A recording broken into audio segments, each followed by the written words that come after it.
Work power energy exercise 1 part 1। सबसे पहले हम बात करेंगे C2 के बारे में। तो क्या कह रहा देखो C2, in a ballistic demonstration a police officer Fyers a bullet.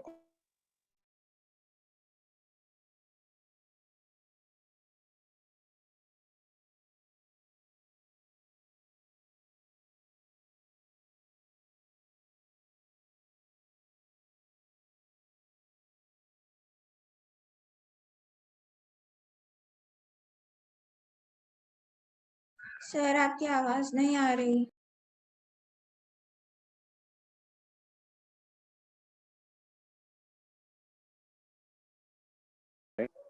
जो कि अपने को 200 मीटर पर सेकंड दिया है। The bullet emerges with only 10% of its initial kinetic energy। तो इनिशियल kinetic energy कितना है इसका, हाफ एम यू स्क्वायर है, ठीक है, इनिशियल है।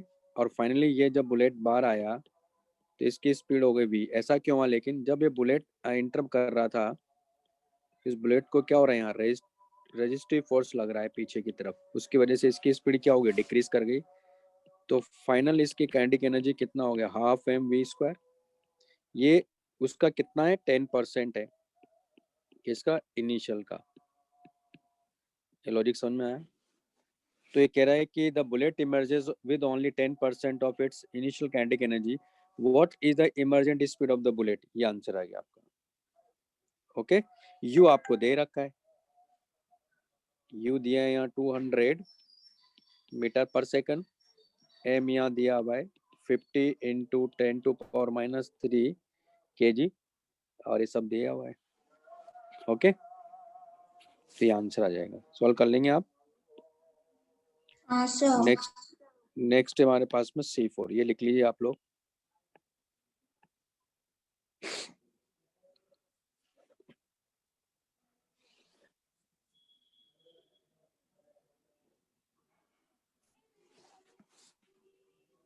हो गया सर। हो गया ना? नहीं सर, 1 मिनट। हाँ हाँ, लिख लीजिए, आराम से लिख लीजिए।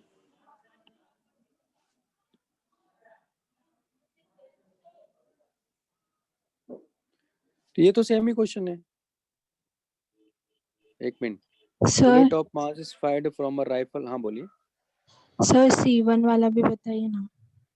हाँ, C1 वाला बता देते, पहले C4 बताता हूँ मैं, फिर आता हूँ उस पॉइंट पर।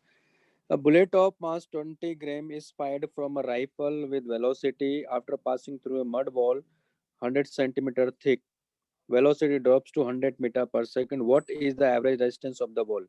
अच्छा ठीक है, सेम ऊपर वाला क्वेश्चन है। यहाँ से ये बुलेट जा रहा है, इसकी वेलोसिटी u है, और बुलेट जब बाहर आ रहा है तो इसकी वेलोसिटी क्या हो जाता है, v हो जाता है। वेलोसिटी डिक्रीज कर गई क्योंकि इनिशियल वेलोसिटी कितना दिया है इसका, जो कि 800, यानी ये u इक्वल टू 800 मीटर पर सेकंड है। और ये जो थिकनेस दिया है इसका, यानी 100 सेंटीमीटर का मतलब कितना हुआ, 1 मीटर। ओके, तो यहाँ से जब बुलेट एंटर करेगा तो फिर से इसको रेजिस्टिव फोर्स लग रहा है, तभी तो स्पीड इसका डिक्रीज कर गया। तो रेजिस्टिव फोर्स इसको लग रहा है, मान लेते हैं एफ ओके, जो कि यहाँ अपने को ऑन एवरेज पूछ रहा है, यानी कांस्टेंट मान के करेंगे इसको हम लोग। तो क्या करना है, वर्क एनर्जी थ्योरम लगा देते हैं। कैसे भाई, इस पर जो फोर्स लग रहा है वो तो सिर्फ रेजिस्टिव फोर्स ही है, तो work done by all forces equal to change in kinetic energy. तो वर्क डन क्या है, माइनस एफ आर इंटू, ये डिस्टेंस मान लेते हैं एस है, इंटू एस जो कि 1 मीटर है। तो F R into S equal to final half M we square minus half M you square. Solve कर लो तो एफ एस आ जाएगा। तो एफ आर इक्वल टू हो गया हमारे पास में हाफ एम, यहाँ से माइनस कर लेते हैं तो हो जाएगा U square minus V square by S, है ना। और यहाँ माइनस 23 है तो माइनस माइनस से प्लस हो गया। तो एफ रजिस्टिव फोर्स आ गया हमारे पास में M you square minus V square by 2s। आपको सब दिया हुआ है, v आपको 100 मीटर पर सेकंड दिया हुआ है, और आपको m की वैल्यू यहाँ 20 × 10⁻³ kg दिया हुआ है। s आपको 1 मीटर दे रखा है, इसमें रख दो, ये आंसर आ जाएगा। ओके, लिख लो इसको। नेक्स्ट है C1।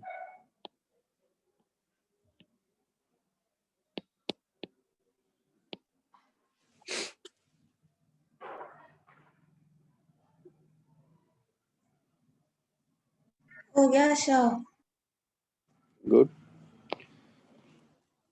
C1 में क्या हो रहा है, दरअसल एक ऐसा अपने को स्मूथ सरफेस दिया हुआ है यहाँ इस तरह से, और यहाँ जाके हॉरिजॉन्टल हो जाता है, और ये ग्राउंड है, ये ब्लॉक है यहाँ। तो यहाँ से इसको रिलीज कर रहे हैं तो इनिशियल वेलोसिटी इसका 0 है, और ये 1 मीटर है, और ये जब ब्लॉक यहाँ से मूव करेगा तो ये मूव करता हुआ यहाँ पहुंचेगा। ठीक है, तो ये पॉइंट इसका, ये पॉइंट बी है दरअसल।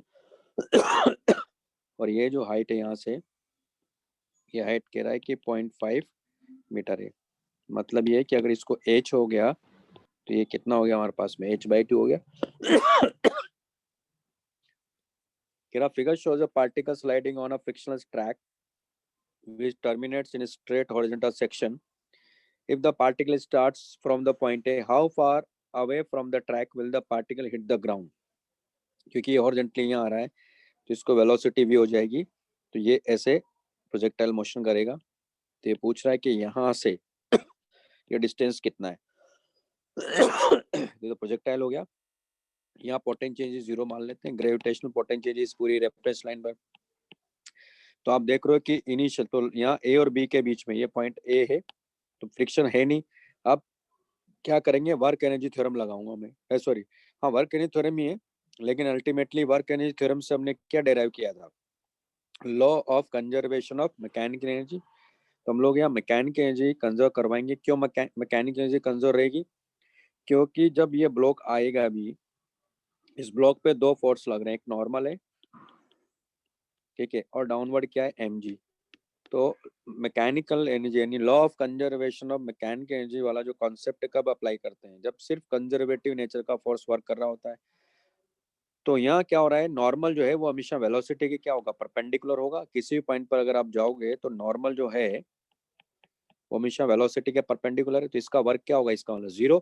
सिर्फ mg वर्क कर रहा है, तो mg वर्क कर रहा है तो हम लोग law of conservation of mechanical energy apply कर देंगे। किसके बीच में, ए एंड बी। तो potential energy at A gravitational plus kinetic energy at A equal to potential energy at B plus kinetic energy at B. Potential energy यहाँ mgh plus kinetic energy क्या है, 0, क्योंकि वहां से रिलीज कर रहे हैं। जब यहाँ पहुंचेगा तो यहाँ पोटेंशियल एनर्जी कितना है, gravitational mgh/2 plus kinetic energy ½ mv²। इसको उधर ले जाएंगे लेफ्ट साइड में, तो जाएगा mgh/2 इक्वल टू ½ mv²। यहाँ से अपने को v मिल जाएगा, m से तो m कैंसिल आउट हो गया, तो v इक्वल टू कितना मिल गया, √gh। यानी g की वैल्यू यहाँ कितना लेना है, तो कुछ दे नहीं रखा तो 10 ले लेंगे, है ना। वैसे तो गिवन होना चाहिए, मालूम है 9.8 या 10 ऐसे नहीं ले सकते आप, ठीक। तो चलो मैं इसको ऐसे रहने देता हूँ अभी। तो ये हो जाएगा हमारे पास में √gh। अब ये तो प्रोजेक्टाइल मोशन कर रहा है, तो कौन सी प्रोजेक्टाइल है, हॉरिजॉन्टल प्रोजेक्शन। हॉरिजॉन्टल प्रोजेक्शन है, तो आप चाहो तो ऐसे भी कर सकते हो कि ये ब्लॉक है यहाँ, मैं फिर से वापस बेसिक से बता रहा हूँ इसको। ये वेलोसिटी v है, तो ये एक्स एक्सिस मान लेते हैं, ये वाई एक्सिस मान लेते हैं, और ये यहाँ जाके ऐसे गिर रहा है। हमें ये फाइंड करना है, ये अपने को पता ही है कि ये h/2 है। डाउनवर्ड डायरेक्शन में मैंने y ले लिया। तो आप देख रहे हो कि एक्स एक्सिस और ये वाई एक्सिस, तो एट t इक्वल टू 0। अब ये चीजें पता होना चाहिए। देखो वापस प्रोजेक्टाइल में पहुंच गया तो लेंदी हो गया क्वेश्चन, तो ये हो ही जाएगा। तो यू एक्स इक्वल टू क्या हो गया, वी एक्स कितना है, 0। उसी तरह एट t इक्वल टू 0 पे देखो यू वाई कितना, 0। ए वाई कितना है, +g, क्योंकि डाउनवर्ड डायरेक्शन मान लिया हम लोगों ने। तो आप देख रहे हो कि वर्टिकली, तो वर्टिकली ये कितना चल रहा है, यानी y equal to U Y T plus half A by T square, तो ये तो जीरो ही है। वाई कितना है यहाँ, h by two equal to g by two into t square, यानी टी की वैल्यू क्या होगी यहाँ, एच बाई जी का स्क्वायर रूट। अब यहाँ अगर आप देखो तो x इक्वल टू क्या लिखोगे, you x T plus half A x T square, ये तो जीरो ही है। तो ये कितना है आर, यू एक्स कितना है वी, टी कितना है तो रूट एच बाई जी, और वी की वैल्यू क्या मिला था अपने को यहाँ, ये वैल्यू रख देंगे। तो आप देख रहे हो कि ये आ गया रूट जी एच और ये हो गया एच। तो आप देखो जी से जी कैंसिल आउट हो गया, तो अल्टीमेटली क्या हो गया, एच हो गया, यानी कितना आ रहा आंसर, 1 मीटर आ रहा है। समझ में आया कॉन्सेप्ट? Yes, ये sir. प्रोजेक्टाइल था, इसमें कुछ था ही नहीं, हो तो आपको वहां से पता होना चाहिए था। चलिए कोई बात नहीं, लिख लो आप तो। अब ये कि इसको अगर इतना करेंगे तो फिर बहुत लंबा हो गया था, है ना। तो अगर मैं वहाँ डायरेक्ट भी कर सकता था, क्योंकि ये मालूम होना चाहिए टाइम कितना लगेगा, रूट टू एच बाई जी लगेगा, सीधा वी से मल्टीप्लाई कर देता मैं, तो आंसर आ जाता।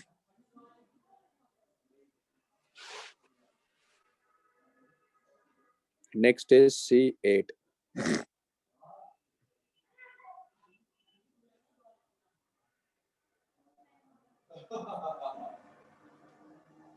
सर हो गया। हो गया ना, ये भी लिख लिया। हाँ सर। जिन्होंने पूछा, आप ही ने पूछा था, और लिख लिया ना आपने अच्छे से। Yes, sir. ठीक है, नेक्स्ट हमारे पास में C8।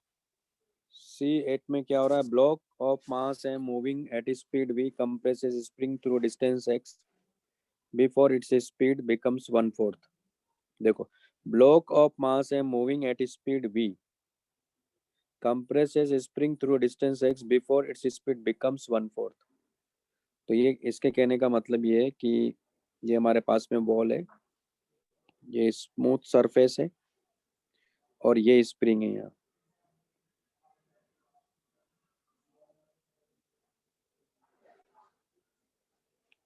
ओके। और ये ब्लॉक यहाँ से आ रहा था, स्मूथ सरफेस पर है, तो इसकी जो वेलोसिटी वो मान लेते हैं यू है।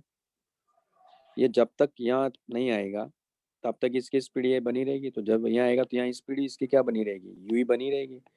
लेकिन जैसे ही आएगा तो अब यहाँ क्या होगा, ये स्प्रिंग इसके एक तरह से अटैच हो गया, तो ये इसकी स्पीड तो यू ही है, इसको कंप्रेस करता जाएगा। तो ये कह रहा है कि ये यहाँ कहीं जाता है तब इसकी स्पीड कितना रह जाता है, इसकी स्पीड रह जाता है u/4। क्लियर है, तो कितना कंप्रेस किया इसने, तो यहाँ से यहाँ तक इसने जो कंप्रेशन दिया वो कितना है, x का कंप्रेशन है, ओके। तो स्पीड क्या होगी u/4, तो हमें बताना है स्प्रिंग कांस्टेंट क्या है। अब इस क्वेश्चन में आप देखिए इस ब्लॉक पे कौन कौन से फोर्स लग रहे हैं, अगर देखा जाए तो सबसे पहले यही देखना है कि फोर्सेस कौन कौन से हैं। तो आप देख रहे हो कि अगर इसी इंस्टेंट की बात करूंगा तो यहाँ इसको इधर की तरफ kx लग रहा है, यानी अगर इस इंस्टेंट की बात करें वर्टिकल में नॉर्मल लग रहा है और डाउनवर्ड mg लग रहा है। क्या नॉर्मल और mg का वर्क होगा या नहीं होगा, क्योंकि तो दोनों परपेंडिकुलर, डिस्प्लेसमेंट तो हॉरिजॉन्टल डायरेक्शन में हो रहा है, इसका मतलब इन दोनों का वर्क तो जीरो हो गया। बचा कौन, स्प्रिंग फोर्स। स्प्रिंग फोर्स क्या है, कंजर्वेटिव है, कंजर्वेटिव नेचर का फोर्स वर्क कर रहा है, इसका मतलब मैकेनिक एनर्जी कांस्टेंट है।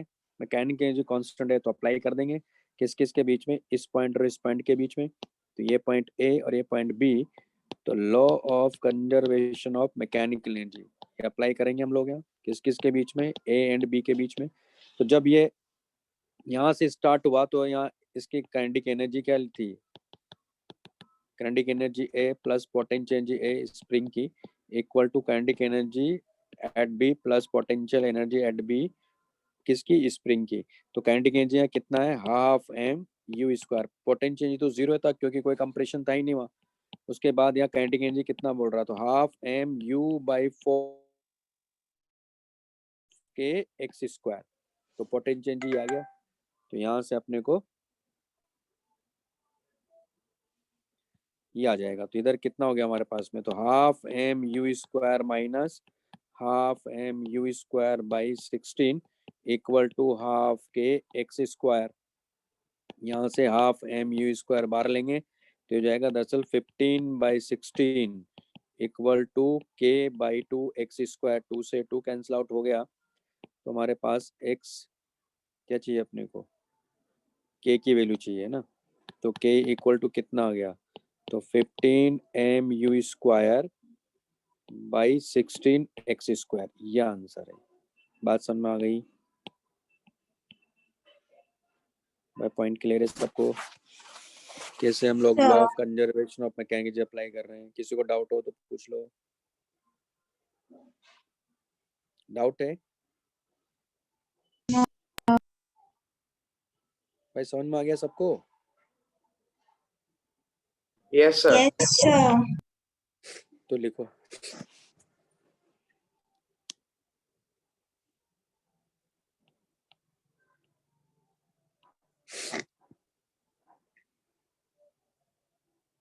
नेक्स्ट हमारे पास में सीन है।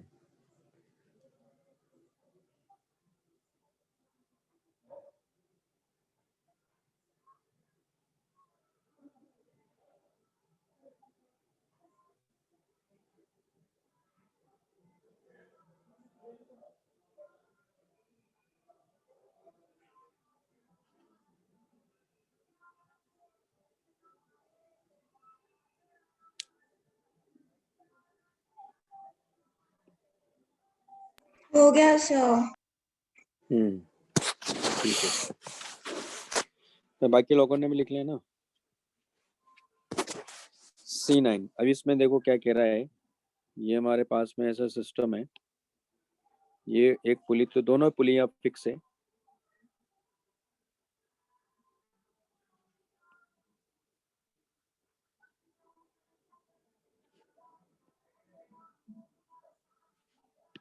ये दोनों पुलियां फिक्स है, यानी पुली का कोई मूवमेंट नहीं है, दोनों पुलिस का कोई मूवमेंट नहीं है। तो ये ब्लॉक यहाँ है ना? क्या कह रहा क्वेश्चन में वो समझ लेते हैं पहले। इसका स्प्रिंग कांस्टेंट K, इसका मास 2m है। Consider this situation shown in figure, initially spring is undeformed, इसका मतलब कोई एक्सटेंशन नहीं, कोई कंप्रेशन नहीं। When the system is release from rest, इसका मतलब ये होगा कि इस ब्लॉक को जब रिलीज कर रहे हैं तो इसकी इनिशियल वेलोसिटी 0 है और स्प्रिंग में कोई एक्सटेंशन नहीं, कोई कंप्रेशन नहीं। Assuming no friction in the pulley, find the maximum elongation. Maximum elongation का मतलब क्या हुआ होगा, क्या एक्चुअल में? यहाँ ध्यान से देखिए, जब स्प्रिंग में कोई एक्सटेंशन नहीं है तो टेंशन फोर्स क्या होगा इस स्प्रिंग में, 0 होगा कि नहीं होगा? 0 है। इसका मतलब सिर्फ इस ब्लॉक को डाउनवर्ड डायरेक्शन में 2 mg लग रहा है इस इंस्टेंट पर। तो 2 mg लग रहा, तो जैसे जैसे ब्लॉक नीचे मूव करेगा तो इसमें एक्सटेंशन होगा किसमें, यानी ये रोप तो यहाँ से यहाँ तक तो कांस्टेंट लेंथ की है, तो इनएक्सटेंसिबल है।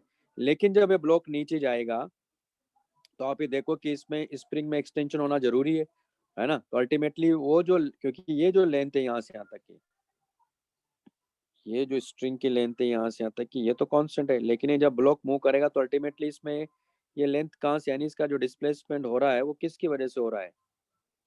तो यहाँ से आता है कि कांस्टेंट था, लेकिन जब ये ब्लॉक नीचे आएगा तो अल्टीमेटली इस स्प्रिंग में एक्सटेंशन होगा। तो मान लेते हैं कि इसमें जो एक्सटेंशन हुआ वो एक्स का हुआ, तो अगर एक्स का एक्सटेंशन स्प्रिंग में हुआ तो डेफिनेटली इसको जो टी लगेगा ना, वो क्या लगेगा, दरअसल के एक्स ही लगेगा। वो जो टी होगा वो क्या हो जाएगा, के एक्स हो जाएगा।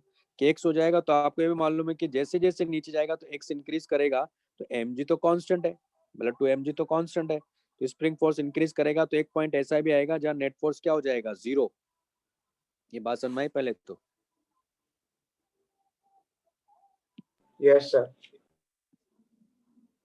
क्योंकि mg तो कांस्टेंट है।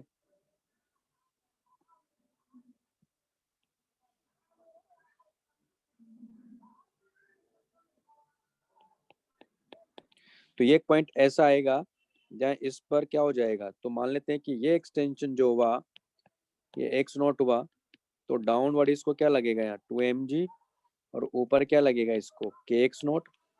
लेकिन अब ये यहाँ तो इस पर नेट फोर्स 0 हुआ ना, तो अब इसमें एक और कॉन्सेप्ट है जो सीखेंगे अभी हम लोग यहाँ।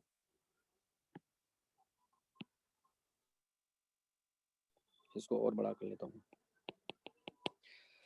तो आप यहाँ देखो कंटिन्यूसली यहाँ से लेकर इस पॉइंट से लेकर, यानी ये ए पॉइंट से लेकर इस बी तक आप देख रहे हो कि 2mg के एक्स नोट से ज्यादा ही था, क्योंकि यहाँ जाके 2mg इक्वल टू के एक्स नोट हुआ है। इसका मतलब हुआ कि डाउनवर्ड एक्सेलरेशन था। जब डाउनवर्ड एक्सेलरेशन है तो वेलोसिटी कंटिन्यूसली इंक्रीज करती जाएगी। तो आपको ये पता होना चाहिए कि यहाँ वेलोसिटी क्या होगी, मैक्सिमम होगी। क्यों? क्योंकि नेट फोर्स यहाँ जीरो है। जब नेट फोर्स जीरो होता है तो वेलोसिटी क्या होगी, वहाँ मैक्सिमम है। उसके बाद आगे जैसे ही आगे बढ़ेगा, क्योंकि वेलोसिटी आ चुका है, तो जैसे ही आगे जाएगा तो आप देख रहे हो कि इसमें एक्सटेंशन हो चुका है। तो यानी एक्सटेंशन जो है एक्स नोट से ज्यादा होगा, x note dash x note से ज्यादा होगा। इसका मतलब इसको रिटार्डेशन स्टार्ट हो जाएगा। क्यों? क्योंकि स्प्रिंग फोर्स तो इंक्रीज करेगा ना। ये 2 mg है। इसका मतलब फाइनली धीरे धीरे जाके क्या होगा, यहाँ कहीं जाके रुक जाएगा। यानी यहाँ जाके इसकी वेलोसिटी क्या हो जाएगी, जीरो। ये उसी एक्सटेंशन की बात कितना है, तो ये यहाँ से यहाँ तक जब जाएगा, यानी ये इस पॉइंट से लेकर ये ब्लू पॉइंट ए पॉइंट से लेकर इस पॉइंट सी तक, तो जब तक जीरो से जीरो वेलोसिटी नहीं हो जाती है तब तक मैक्सिमम एलोंगेशन की बात नहीं कर सकते हम लोग। क्यों? क्योंकि जब वेलोसिटी जीरो हो गई तो अब आगे जा ही नहीं सकता है। ये बात समझ में आई? तो एक्चुअल में क्या हो रहा होगा यहाँ, इसका फिगर बनाता हूँ मैं।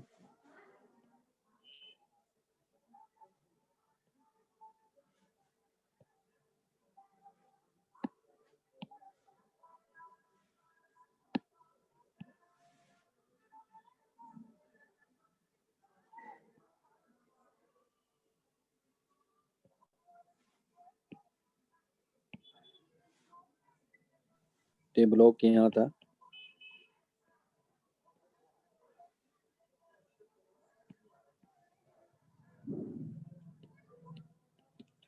फाइनली जब ब्लॉक यहाँ पहुंच जाएगा, कहाँ, यहाँ, तो इसकी इनिशियल वेलोसिटी जीरो और फाइनल वेलोसिटी जीरो। और ये जो एक्सटेंशन हुआ हमने मान लिया कि ये वाई नॉट है, मान लो। यहाँ तक क्लियर है भाई सबको? तो इसमें हाँ अगर वाई नॉट का डिस्प्लेसमेंट हुआ तो अल्टीमेटली स्प्रिंग फोर्स जो है ना वो के वाई नॉट ही तो होगा। क्योंकि अल्टीमेटली एक्सटेंशन जो हुआ है वो कहाँ से आया है, यानी स्प्रिंग में एक्सटेंशन जो बात कर रहे हैं वो वाई नॉट है। यानी इसका जो डिस्प्लेसमेंट हुआ है ब्लॉक का वो वाई नॉट है, वही तो एक्सटेंशन वाई नॉट है। क्लियर? तो यहाँ law of conservation of mechanical apply कर देंगे। तो law of conservation of mechanical energy, तो initial potential energy plus initial kinetic energy equal to final potential energy plus final kinetic energy। Okay, तो initial potential energy की अगर हम बात करें तो इसमें दोनों पोटेंशियल एनर्जी की बात करेंगे, किसकी, ग्रेविटेशनल भी और स्प्रिंग की भी।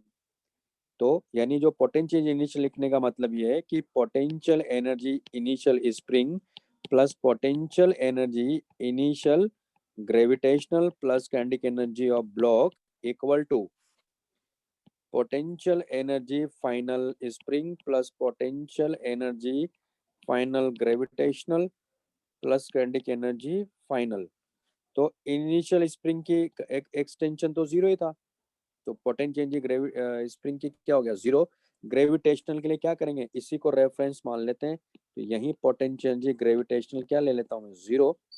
तो जब ब्लॉक जाए तो वही पोटेंशियल एनर्जी इसकी भी जीरो हो गई, ग्रेविटेशनल प्लस काइनेटिक एनर्जी तो जीरो ही था, equal to final potential energy spring की तो कितना हो जाएगा, हाफ के वाई नॉट का होल स्क्वायर है, और इसका minus m g y naught plus kinetic energy इसकी फाइनल जीरो है। ये लॉजिक समझ में आया पहले तो वाई नॉट आ गया हमारे पास में, है ना। तो ये हो जाएगा हाफ के वाई नॉट का whole square equal to m g y naught. एक वाई नॉट से वाई नॉट कैंसिल आउट हो गया, तो वाई नॉट इक्वल टू आ गया 2mg/k। तो ये आंसर आना चाहिए भाई, बात समझ में आई?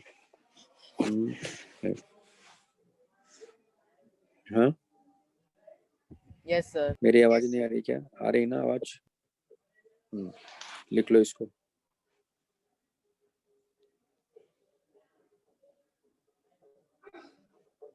सर आंसर 4mg/k दिए। अच्छा वो मास 2 है ना, सॉरी, मास 2m है ना उसका, इसलिए ठीक है। तो 2 से मल्टीप्लाई करो, मास 2 है तो 4 आ गया ना, क्योंकि मास 2m है, वो मैंने m लिया होता हूँ। अभी क्लियर है?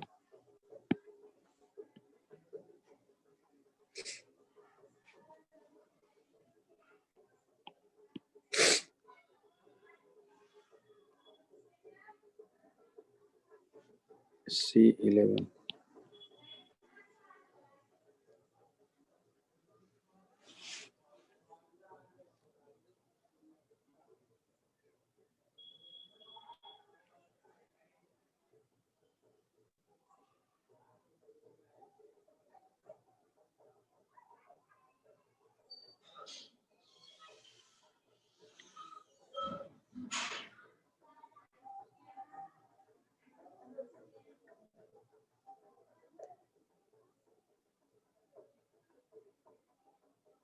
लिख लिया? Yes, sir. Hey, sir. अच्छा, C10 करते हैं पहले, है ना? C10 भी है।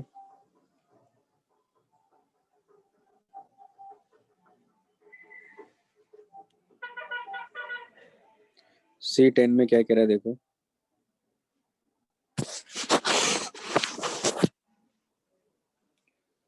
ये कह रहा है कि ये हमारे पास में एक वेज दिया हुआ है,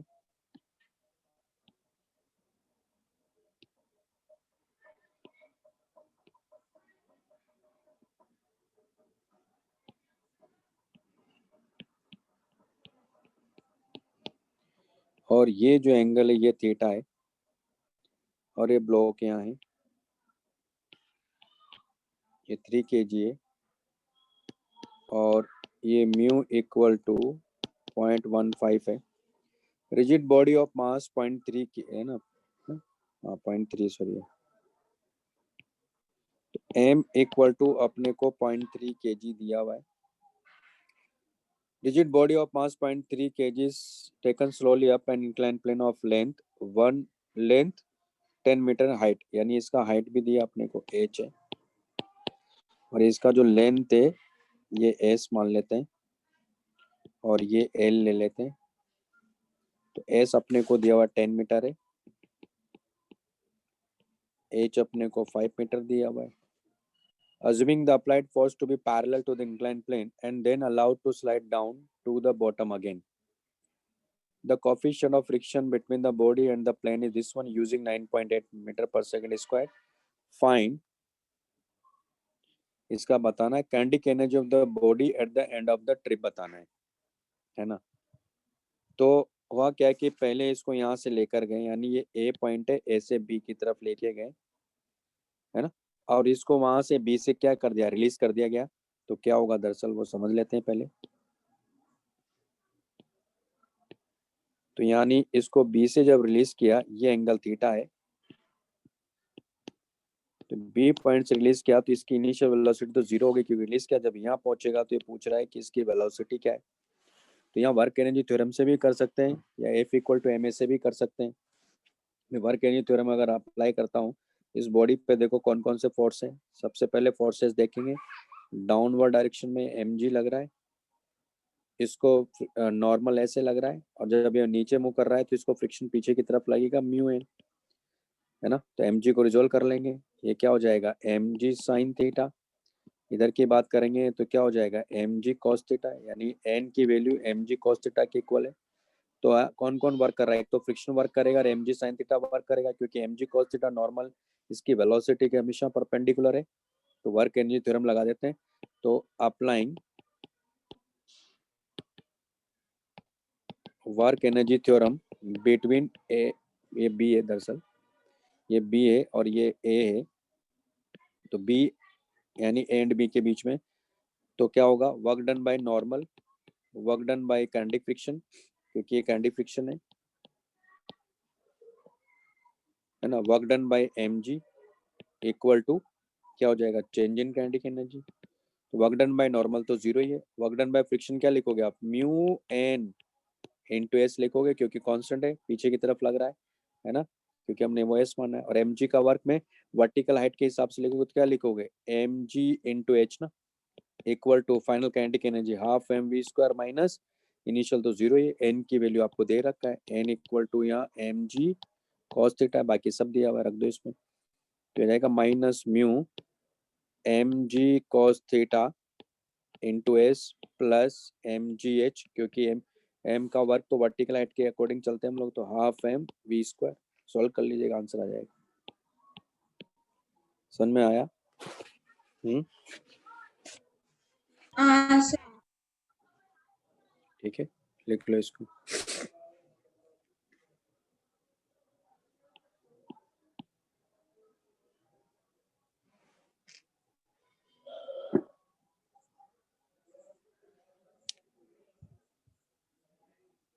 हो गया सर। हो गया ना? एक मिनट यार, कुछ और भी क्वेश्चन पूछे हैं मेरे ख्याल से लोगों ने। एक मिनट में देख लूं उधर।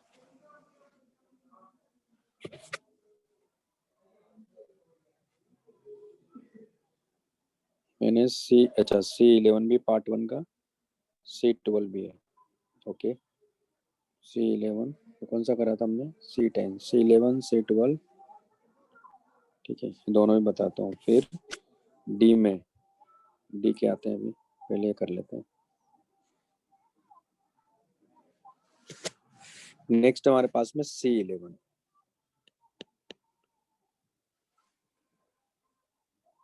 अब ब्लॉक, मेरी आवाज साफ आ रही है ना? हाँ sir. A block of mass 200 gram is moving with the speed of 4 meter per second. A block of mass 200 gram is moving with the speed of 4 meter per second at the highest point in closed circular tube. तो देखो, एक close circular tube है इस तरह से,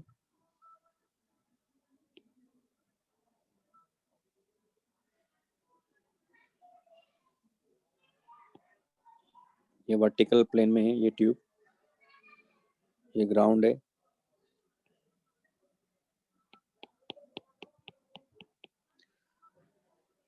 तो ये अभी हाईएस्ट पॉइंट पर है ना? इसकी अपनी वेलोसिटी दिया है, u इक्वल टू 4 मीटर पर सेकंड है, और इसकी जो रेडियस है वो भी दिया हुआ है। तो यानी ये हाइट जो है वो कितना हो जाएगा? अगर इसकी रेडियस अगर मैं कहता हूँ r है, तो ये हाइट हो जाएगा 2r के इक्वल। r की वैल्यू आपको 10 सेंटीमीटर दिया हुआ है। The cross section of the tube is such that the block just fits in it. The block makes several oscillations inside the tube and finally stops at the lowest point. Find the work done by the tube on the block during the process. Work done by the tube का मतलब ये है कि जब ये block, क्योंकि finally नीचे आने का मतलब क्या हुआ कि इसकी पोटेंशियल एनर्जी डिक्रीज कर गई, फाइनल काइनेटिक एनर्जी क्या कर गई? जीरो हो गई, है ना? और यहाँ पोटेंशियल एनर्जी जीरो ही है, ग्रेविटेशनल पोटेंशियल एनर्जी जीरो। इसका मतलब फाइनली इसकी काइनेटिक एनर्जी और पोटेंशियल एनर्जी जीरो हो जा रही है। इसका मतलब एनर्जी गई कहाँ? इसका मतलब हुआ कि ब्लॉक और इस ट्यूब के बीच में क्या होना चाहिए? फ्रिक्शन होना चाहिए। उसके अगेंस्ट वर्क करने में चला गया, वही वर्क की ये बात कर रहा है जो कि ट्यूब करेगा। क्यों? क्योंकि जब ये मूव करेगा तो ट्यूब, अगर ये इधर मूव करेगा तो ट्यूब इस पर फोर्स किधर लगाएगी? पीछे की तरफ लगाएगी, जो कि कौन सा होगा? Kinetic friction. तो हमें कुछ नहीं करना है, हमें तो सीधा क्या लगा देना है? वर्क एनर्जी थ्योरम लगा देना है। तो mg आप देख रहे हो कि डाउनवर्ड डायरेक्शन में आएगा, तो mg कितना वर्क करेगा यहाँ से यहाँ तक? mg into 2r। तो applying work energy theorem finally इस पॉइंट और इस पॉइंट के बीच में लगा देंगे। तो अप्लाइंग वर्क एनर्जी थ्योरम, तो वर्क डन बाय नॉर्मल वो हमेशा जीरो होगा इस केस में भी। Work done by mg plus work done by kinetic friction, जो कि इसी वर्क के बारे में पूछ रहा है, equal to change in kinetic energy. Work done by normal क्यों होगा? जीरो क्यों होगा? क्योंकि हमेशा परपेंडिकुलर होगा वेलोसिटी के। और इसका वर्क कितना होगा यहाँ? mg into 2r plus wf के नहीं मालूम, final kinetic energy zero, initial minus half M you square. इसका मतलब wf के इक्वल टू हो गया minus half M you square minus m g into 2r। यही आंसर है। u एम जी आर की वैल्यू रख दो, इसमें दिया हुआ है, कर लेंगे, सॉल्व कर हाँ लेंगे। सर।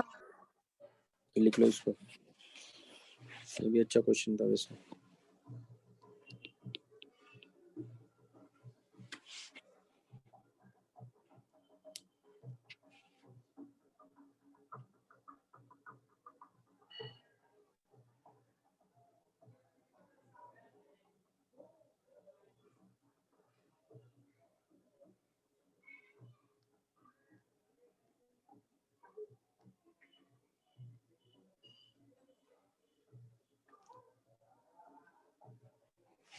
हो गया सर। हो गया ना? क्वेश्चन नंबर 12 देखते हैं, देखो कैसे करना है, क्या कह रहा है। क्वेश्चन नंबर 12 में कह रहा है block having mass 500 gram slides on a rough horizontal table. Block having mass 500 gram slides on a rough horizontal table, है ना, ये है ना, सरफेस ही मान लेता हूँ मैं, टेबल चाहो तो टेबल बना लो, ये इस तरह से, ये ग्राउंड है। तो block having mass 500 gram slides on a rough horizontal table, मैंने इसका मास दिया है 500 ग्राम, मतलब 1/2 kg। If the friction coefficient between the block and table, इनके बीच में फ्रिक्शन कोएफिशिएंट दिया है जो कि 0.2 है, and initial speed of the block भी दिया हुआ है u इक्वल टू 60 सेंटीमीटर पर सेकंड, यानी 60 इंटू 10⁻⁻2 मीटर पर second. Calculate work done bye frictional force in bringing the block at rest. तो फाइनली यहाँ कहीं जाके रुक जाएगा। तो मान लो यहाँ से ये s डिस्टेंस चला, तो फाइनल वेलोसिटी क्या है इसकी 0। तो वर्क डन पूछ रहा है साथ में how far does the block move before coming to rest. Simple सी बात है, जब ये इधर मूव कर रहा होगा तो फ्रिक्शन फोर्स तो पीछे लग रहा होगा, कितना होगा म्यू इनटू एन ना, और यार नॉर्मल की वैल्यू किसके इक्वल होगी, mg के, क्योंकि डाउनवर्ड mg लग रहा होगा। तो हमें तो वर्क केनेडी थ्योरम लगाना, तो हमें मालूम है नॉर्मल और mg का वर्क तो 0 होगा, केवल कैंडी फ्रिक्शन वर्क करेगा जो कि अपोजिट डायरेक्शन में है डिस्प्लेसमेंट के। तो इस पॉइंट ए और इस पॉइंट के बीच में वर्क एनर्जी थ्योरम लगा देंगे। तो applying work energy theorem between A and B, तो वैसे कौन वर्क कर रहा है, सिर्फ कैंडी फ्रिक्शन वर्क कर रहा है, equal to change in kinetic energy. तो कितना वर्क कर रहा है, इसका वर्क चाहिए, तो फाइनल काइनेटिक एनर्जी तो 0 है, इनिशियल कितना हो गया इसका हाफ mu²। इसने पूछा वर्क डन बाय, तो ये आ गया एक आंसर। तो पहले पार्ट का आंसर तो ये आ गया, कैंडी फ्रिक्शन का वर्क माइनस हाफ mu²। आपको m दिया हुआ है, u दिया हुआ है, इसमें रखेंगे आंसर आ जाएगा। फिर क्या कह रहा है, फिर कह रहा है how far does the block move. तो सिंपल सी बात, इसका वर्क क्या होगा, तो पीछे इसको म्यू एन जो कि कांस्टेंट है इनटू एस, ये डिस्प्लेसमेंट हुआ इसका यहाँ से यहाँ तक, और ये equal to minus half mu²। तो म्यू माइनस माइनस प्लस हो गया, तो म्यू और एन की वैल्यू क्या है यहाँ mg into S equal to half mu²। m से m कैंसिल आउट हो गया, तो हमें तो s चाहिए था, तो कितना आ जाएगा u²/2 म्यू इंटू जी, यही आंसर है। बाकी सब आपको गिवन है, तो पार्ट 2 हो गया इसका। बात समझ में आ गई? हाँ सर। तो लिख लो इसको।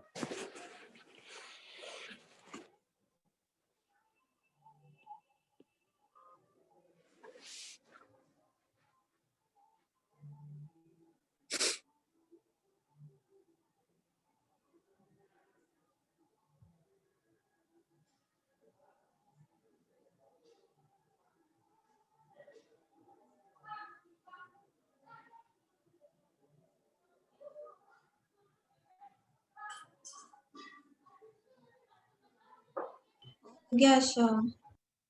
हो गया ना? ये D1 भी है क्या, नहीं है ना? एक मिनट देख लेता हूँ मैं। आवाज आ रही है आप लोगों को? हाँ सर। C9 हो गया, D4 है, D5 है, ठीक है। अच्छा D1 ये सब नहीं है, चलिए चलिए कोई बात नहीं। D4 D5 है, D3 भी है ना, हाँ ठीक है, बताता हूँ। तो हमारे पास में D3 पार्ट 1 का ही है। क्या क्वेश्चन है भाई? A bob of pendulum is released from a horizontal position, यानी ऐसा दिया हुआ है, ये बॉब है, मतलब ये रॉप से कनेक्ट है, एक तरह से बॉल है, ये ए पॉइंट है और ये पॉइंट ओ है, और ये 2 मीटर दिया हुआ है अपने को। The bob of a pendulum is release from horizontal position as shown, इस तरह से दिया है If the length of the pendulum is 2 meter, what is the speed with which the bob arrives at the lowest point? तो जैसे यहाँ से release करेंगे तो ये ऐसे सर्कल में घूमता हुआ जाएगा।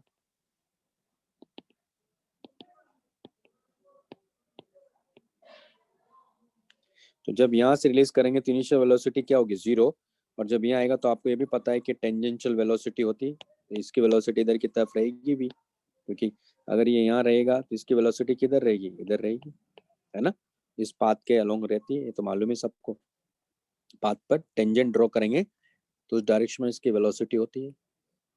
तो ये कह रहा है कि what is the speed with which the bob arrives at the lowest point B, given that it dissipated 10% of its initial potential energy with respect to point B। इसका मतलब है कि यहाँ हम लोग क्या करेंगे? पोटेंशियल एनर्जी 0 मान लेंगे। ये B पॉइंट है और ये A पॉइंट है। तो जब ये आएगा तो इतनी पोटेंशियल एनर्जी भी कितनी, देखो यहाँ ये इसके करस्पॉन्डिंग, यानी H इक्वल टू 2 मीटर है। तो इसकी इतनी पोटेंशियल एनर्जी का लॉस हो जाता है। इसका मतलब क्या हुआ? इसका मतलब ये हुआ कि इसने, अच्छा लिखा भी इसने, it's initial potential energy with respect to b point against air resistance. Air resistance की वजह से ऐसा लॉस हो रहा है, तो हमें क्या बताना है? स्पीड बताना है। ठीक, तो क्या करेंगे हम लोग यहाँ? वर्क डन बाई mg, मैं वर्क एनर्जी थ्योरम लगा रहा हूँ यहाँ। Work done by tension force, work done by resistive force equal to change in kinetic energy. ये हमारे पास में क्या है? वर्क एनर्जी थ्योरम है।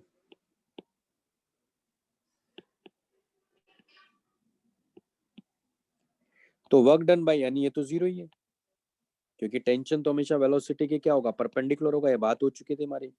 अब mg का वर्क क्या लिखोगे? लेकिन यहाँ mg इंटू h लिखोगे ना, क्योंकि वर्टिकल डाउनवर्ड देखते हैं। प्लस इसका भी लिखेंगे, लेकिन फ्रिक्शन के अगेंस्ट इसलिए माइनस के साथ लिखेंगे। तो क्या हो जाएगा इसका 10%, ये कह रहा है ना, 10% of its initial potential energy loss में चला गया, तो mgh यानी इसका लॉस में चला गया, equal to half m v square. Initial तो 0 ही था। सॉल्व कर लो, यही आंसर है। तो कितना आ गया है हमारे पास में? यानी हो जाएगा 9/10 mgh equal to half m v square. m से m चला गया तो v स्क्वायर इक्वल टू हो गया 9/5 g into h।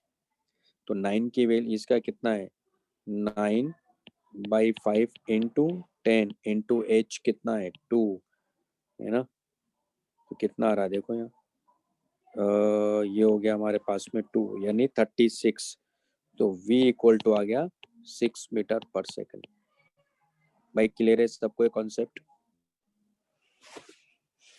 Yes, sir. लिख लो इसको।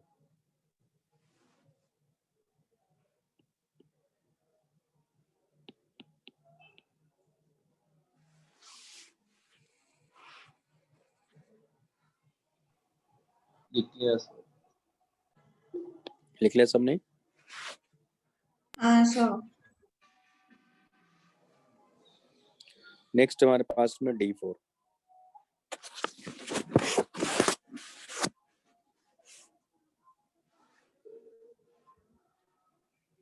D4 में क्या कह रहा है? Heavier block in an Atwood machine has a mass twice that of the lighter one. तो एटवुड मशीन के बारे में हमें पहले से पता ही, कई सारे क्वेश्चन कर भी चुके हैं इससे रिलेटेड।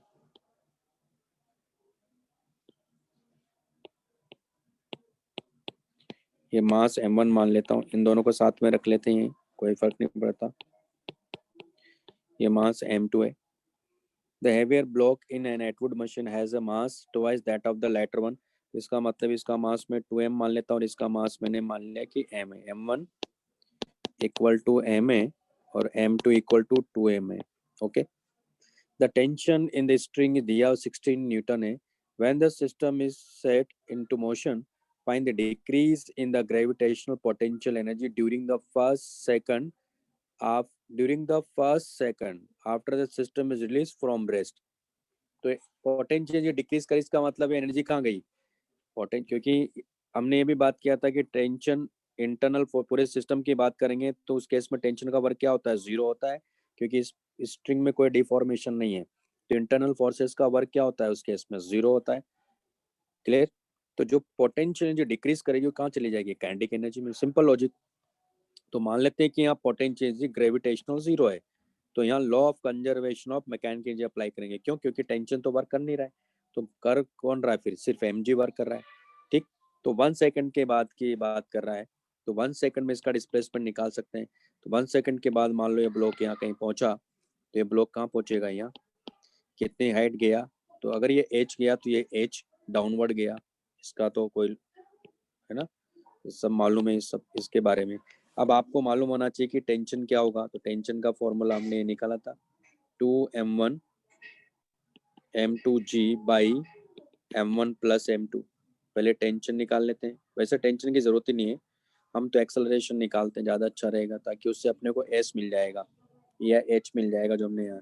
तो a क्या होगा इसका, m2 minus m1 into g divided by m1 plus m2, यानी कितना हो गया 2m minus m into g divided by 3m equal to a। तो ये आ गया g/3 टाइम दे रखा है, तो h इक्वल टू क्या होगा, इनिशियल वेलोसिटी 0 था, इसे किसी भी एक ब्लॉक को ले लो तो हाफ at स्क्वायर, तो h मिल गया अपने को, तो 1/2 इंटू g/3 इंटू t कितना है 1 का होल स्क्वायर, यानी g/3 आ गया h की, है ना।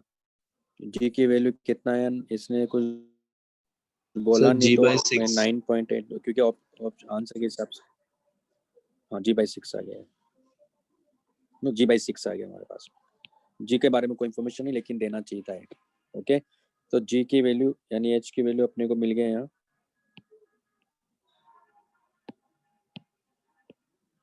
g/6 आ गया। ओके, अब तो हमने यहाँ पोटेंशियल चेंज यहाँ 0 माना हुआ है, तो जब यहाँ पहुंचेगा तो सिंपल सी बात है, इसकी जो स्पीड होगी वही इसकी भी तो स्पीड होगी। ये तो बात हुई, जब एक्सेलरेशन इन दोनों का सेम है तो वेलोसिटी भी सेम होगा। ओके, तो अब इस केस में क्या हो जाएगा, मतलब मैग्नीट्यूड की बात कर रहा हूँ, डायरेक्शन तो अपोजिट है यहाँ। ठीक, तो law of conservation of mechanical apply कर देते हैं, तो law of conservation of mechanical energy apply करेंगे, तो इनिशियल पोटेंशियल एनर्जी क्या है, यहाँ 0 है सबकी, दोनों की, प्लस काइनेटिक एनर्जी भी 0 है दोनों की, potential energy final plus kinetic energy final. तो आप देख रहे हो रेफरेंस लाइन से m2 तो नीचे जा रहा है, इसकी पोटेंशियल एनर्जी दोनों की 0 है, प्लस काइनेटिक एनर्जी भी दोनों की 0 है। फाइनल पोटेंशियल एनर्जी, तो m1 की पोटेंशियल क्या लिखोगे, m1gh, इसकी क्या लिखोगे minus m2gh plus kinetic energy, तो हाफ m1v का whole square plus half m2v square. तो ये आ गया हमारे पे, यानी अल्टीमेटली क्या हो गया m2gh minus m1gh equal to half m1v square plus half m2v square, यानी ये पूछ रहा है, यानी अल्टीमेटली वो ये पूछ रहा है, ये m2 माइनस m1 इंटू जी एच, ये पोटेंशियल एनर्जी जो कि काइनेटिक एनर्जी में कन्वर्ट हो गई। तो ये पोटेंशियल एनर्जी जो डिक्रीज करी हो, तो ये भी पूछ सकता था कि काइनेटिक एनर्जी कितना है, तो वो ये है, और आंसर वैसे यही है। ठीक है, तो रख दो इसमें। अब आप कहेंगे सर एम की वैल्यू तो पता ही नहीं है, एम की वैल्यू यहाँ से निकालेंगे, टी लिखा ना मैंने ये, क्योंकि टी आपको गिवन है, तो यहाँ से टी गिवन है तो यहाँ से मिल जाएगा, तो टी इक्वल टू हमारे पास में 2m1 m2g divide by m1 plus m2, और ये कितना दिया इसने 16 दिया, 16 इक्वल टू 2m1 कितना है m, ये कितना है 2m into g divided by 3m, तो m से एक m कैंसिल आउट हो गया, तो हमारे पास हो गया 4mg/3, है ना। तो 4 से एक ये चला जाएगा, तो 4 into 3 equal to m into g, यानी m या mg की वैल्यू सीधा सीधा मिल गया, कुछ करने की जरूरत नहीं, mg की वैल्यू ये आ गई, तो रख दो इसमें।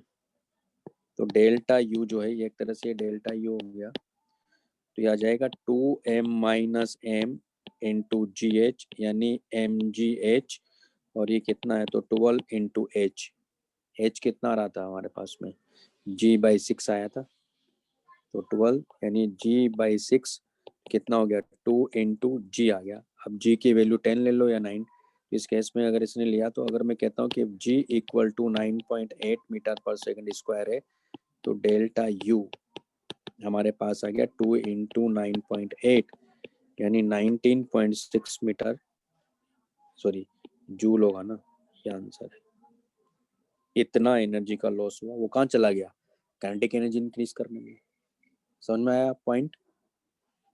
पॉइंट क्लियर है भाई सबको? Yes sir. लिख लो इसको।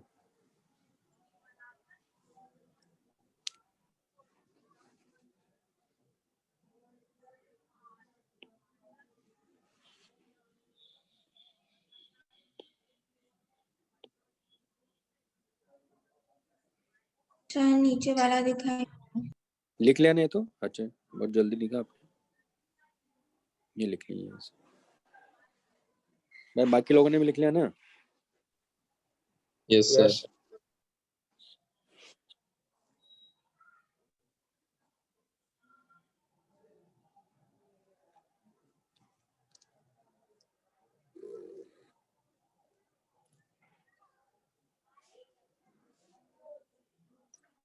हो गया सर। Very good. सर एक सेकंड नेक्स्ट नहीं हुआ। डी। हाँ लिख लीजिए लिख लीजिए। ऊपर का लिखना है। सर नहीं वही नीचे का ही लिखा। ठीक है।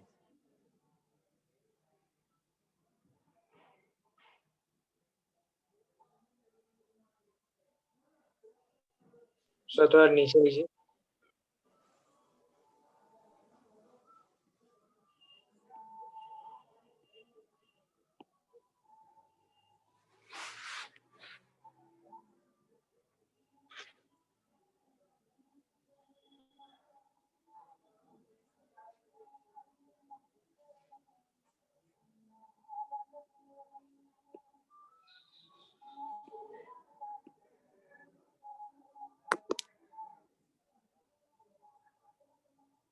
हो गया सर। नेक्स्ट हमारे पास में D5।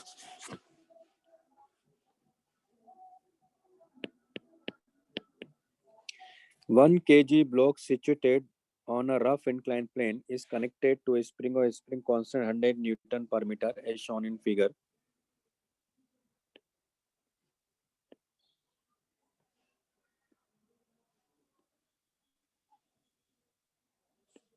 तो ये हमारे पास में ऐसा दिया है, ये पुली है,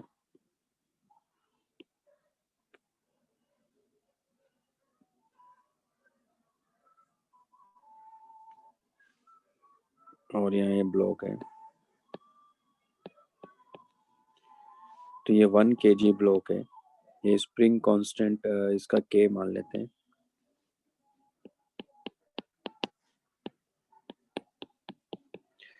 ये एंगल 37 दिया हुआ है।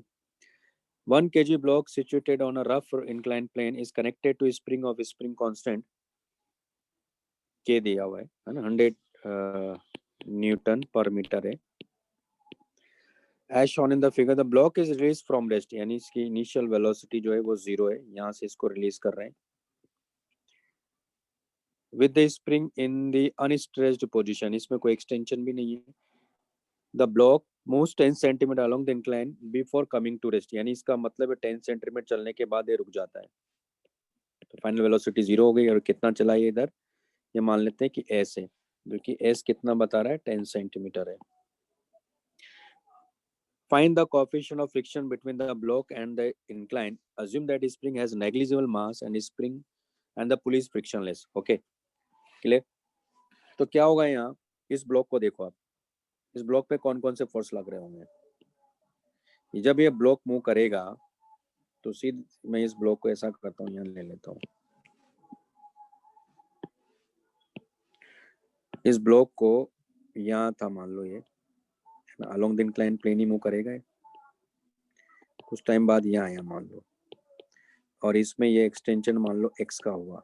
यहाँ जब हमने इसको रिलीज किया था तो इसकी इनिशियल वेलोसिटी 0 थी, उसके बाद में आगे चला, यहाँ जाके इसकी वेलोसिटी क्या हो गई, फाइनल वेलोसिटी 0, और ये कितना बता रहे हैं हम लोग, ये हमारे पास में s है।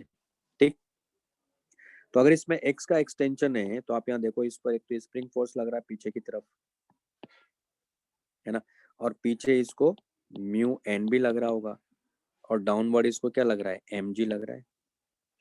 तो हमें ये तो मालूम है कि एन की वैल्यू क्या होगी, यहाँ एन की वैल्यू जो है वो तो मुझे बताने की जरूरत नहीं है, तो आपको पता होगा एम जी कॉस 37 होगी, तो फ्रिक्शन की वैल्यू वहां से मिल जाएगी। तो अब इसका मतलब यहाँ इस पर कौन कौन से फोर्स लग रहे हैं, क्योंकि नॉर्मल का जो वर्क है वो तो 0 होगा, क्योंकि तो डिस्प्लेसमेंट के परपेंडिकुलर है, तो नॉर्मल का वक्त तो 0 है, ठीक है। तो यहाँ एक तो स्प्रिंग फोर्स का वर्क होगा और एक फ्रिक्शन का वर्क होगा और एक mg का वर्क होगा। तो अप्लाइंग वर्क एनर्जी थ्योरम,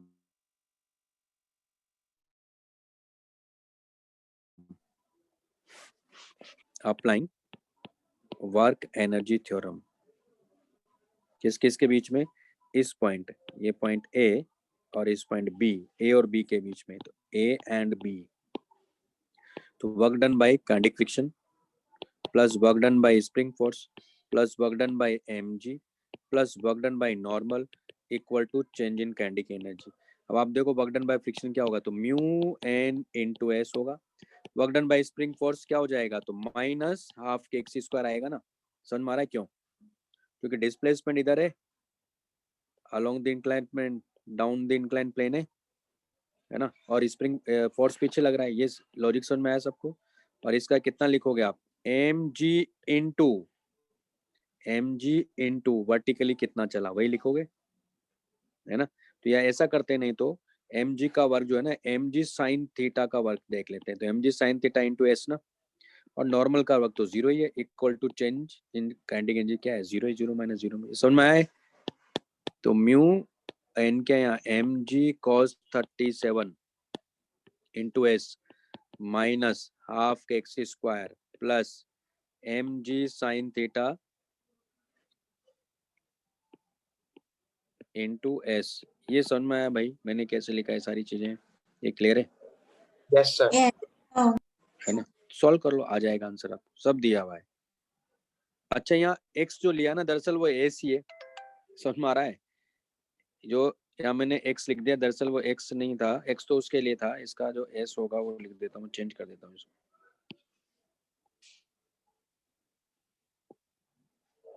क्योंकि s डिस्प्लेसमेंट हुआ ना, तो हाफ के s स्क्वायर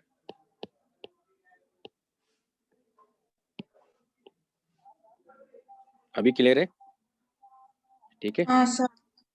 तो सॉल्व कर लो, आ जाएगा आंसर।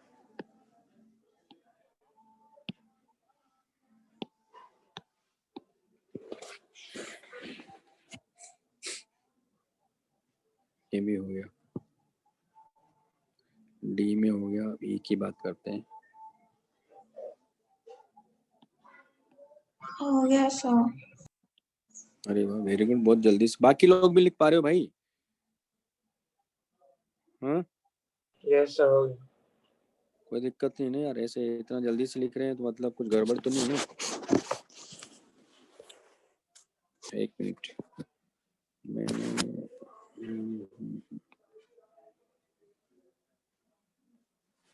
सेक्शन ए की बात करेंगे हम लोग। सेक्शन ई में नहीं है, किसी भी डाउट नहीं क्या सेक्शन ई में। एक मिनट,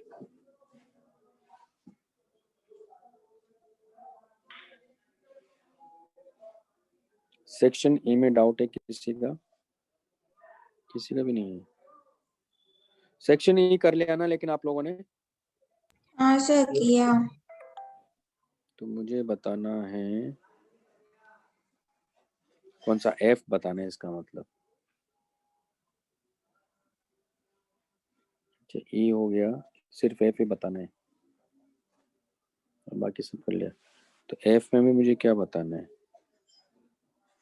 एफ में F4 बताना है, का थर्ड पार्ट बताना है F4 का। F5 तो बताएंगे, F5 तो पढ़ेंगे ना तो बताऊंगा मैं आपको कैसे करते हैं। उसके बाद में मैंने सब बता दिया ना। इसमें D6 अच्छा पार्ट 2 का पूछा है। आते हैं पहले में ये तो सब हो गया, D4 हो गया। तो पार्ट 4 F4 ही बताना है, थर्ड पार्ट उसका।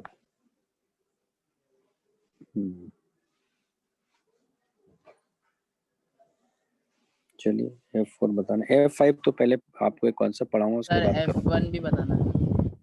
F1 भी बताना है, ठीक है बताते हैं।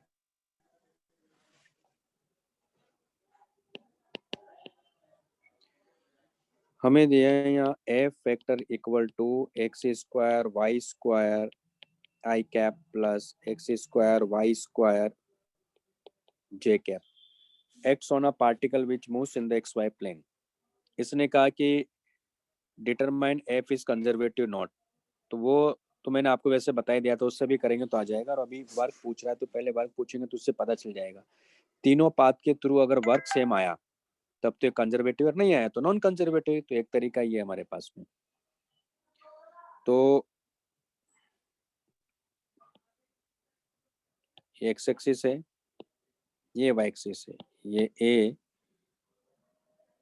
और ये पाथ इसने गिवन है हमारे पास में, ये ए बी सी ए है ना, डी सी और एक ये ए सी। क्या कह रहा क्वेश्चन में? अच्छा, इसने अपने को इसके कोऑर्डिनेट ए कोमा ए, इसके कोऑर्डिनेट है ए कोमा 0, इसके कोऑर्डिनेट है 0 कोमा ए। ओके,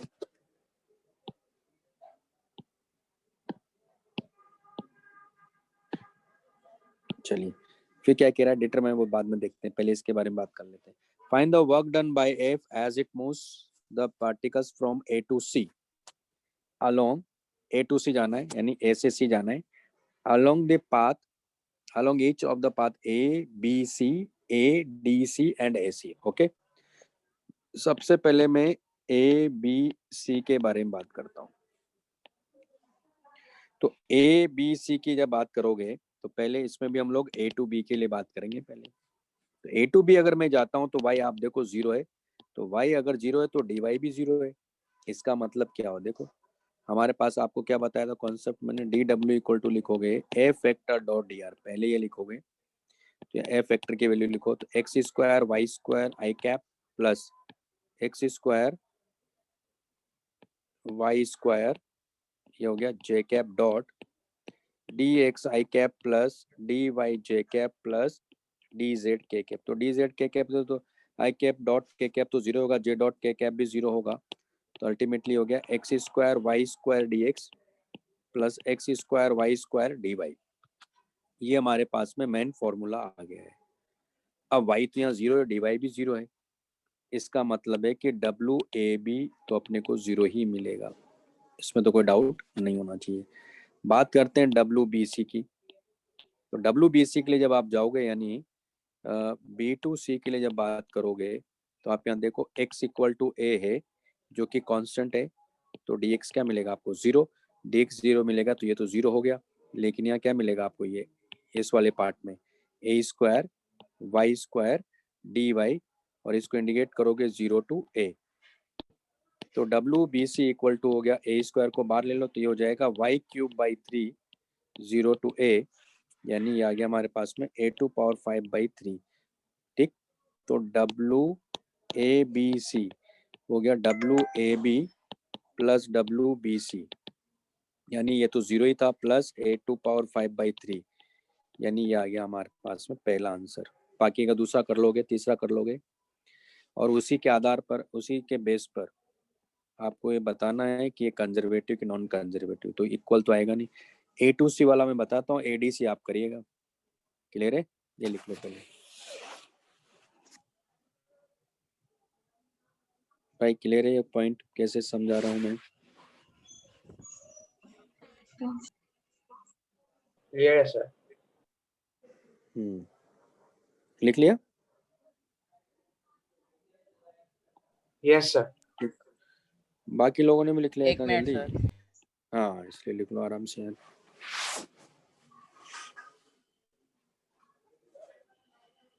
सर वो B2C वाला एक और बार एक्सप्लेन कीजिए ना। हाँ, बी टू सी में देखो आप भाई, आप देखो कि बी टू सी में जा रहा है तो एक्स की वैल्यू कांस्टेंट है कि नहीं, देखो ना आप, वर्टिकल लाइन है ना, देखो ना आप, यहाँ यहाँ ए कॉमा 0 है, वहाँ भी ए कॉमा 0 है, तो एक्स कांस्टेंट हो गया। एक्स कांस्टेंट का मतलब डीएक्स चेंज नहीं, मतलब एक्स वेरी नहीं कर रहा है, एक्स वेरी नहीं कर रहा है, इसका मतलब डीएक्स क्या होना चाहिए, 0 होना चाहिए, क्योंकि कोई वेरिएशन ही नहीं है। सर ठीक है ना? हमने क्लास में भी लिया था खैर ऐसा क्वेश्चन, तो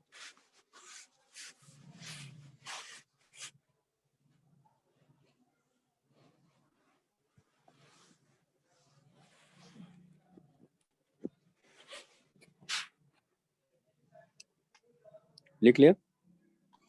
हाँ सर लिख लिया। अब ए टू सी का बताते हैं। ए टू सी में क्या हो रहा है, देखो ध्यान से समझिएगा। ए टू सी एक स्ट्रेट लाइन है। हाँ ए टू सी देखो स्ट्रेट लाइन है, तो ये क्या है, y इक्वल टू एक्स ही तो है। अब आप कहेंगे सर कैसे, भाई इसके कोऑर्डिनेट देखो, ये 0 a कोमा ए ही तो है। जब x की वैल्यू a रखोगे तो y भी a मिल रहा है ना, तो ये a और ये c है। ये पॉइंट क्लियर है। तो हमारे पास ये जो फॉर्मूला है उसमें क्या करेंगे हम लोग, तो d W equal to x square, और जहाँ y है वहाँ भी एक्स स्क्वायर ही लिखेंगे।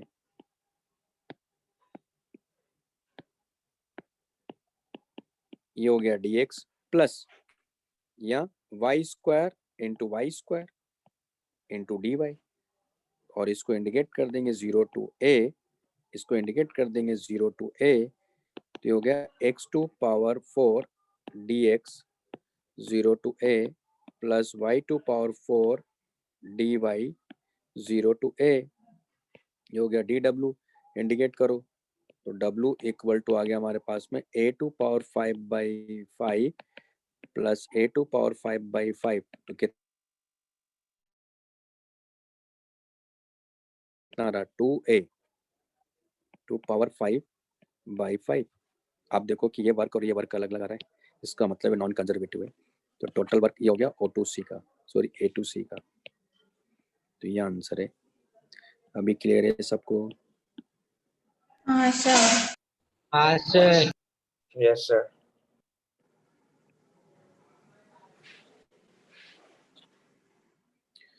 ये तो हो गया F5, और कौन सा बताना था? F4, F4 का थर्ड।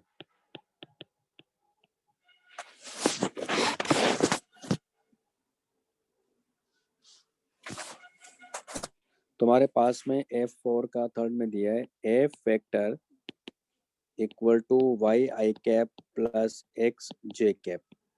ये तो क्लास में किया हुआ क्वेश्चन है। इसने कहा find the potential energy function बताना है, तो कैसे करेंगे देखो। F वेक्टर इक्वल टू क्या था, माइनस क्या था भाई, याद आ रहा है? du by d। नहीं नहीं, एक्स बाई जेड जब होता है तो क्या बताया था, del u by del x i cap ना, या नहीं, यह तो बताया था हमें। तो फोर्स दिया तो पोटेंशियल एनर्जी चाहिए, तो आप ऐसे कर लो इसको। भाई डी यू इक्वल टू क्या था, minus F vector dot D R था ना, याद आ रहा है? F vector Yes। कितना है, तो minus Y i cap plus x j cap dot D R को क्या लिखोगे आप, D x i cap D y j cap D z k cap, तो जाएगा माइनस, तो जाएगा वाई डी एक्स प्लस ये हो जाएगा एक्स डी वाई, बाकी तो सब जीरो। अब इसमें दरअसल कॉन्सेप्ट क्या है, इसको हम लोग ऐसा भी लिख सकते हैं, minus d of x y, ऐसा लिख सकते हैं। ऐसा लिख सकते हैं क्या? देखो कैसे, क्योंकि x को कांस्टेंट रखो, y के रेस्पेक्ट में किया, देखो ऐसे लिख सकते हैं इसको, माइनस तो बाहर था इस, तो x dy है ना, दो फंक्शन मल्टीप्लिकेशन में है एक तरह से, और ये y dx ना। लॉजिक समझ में आया?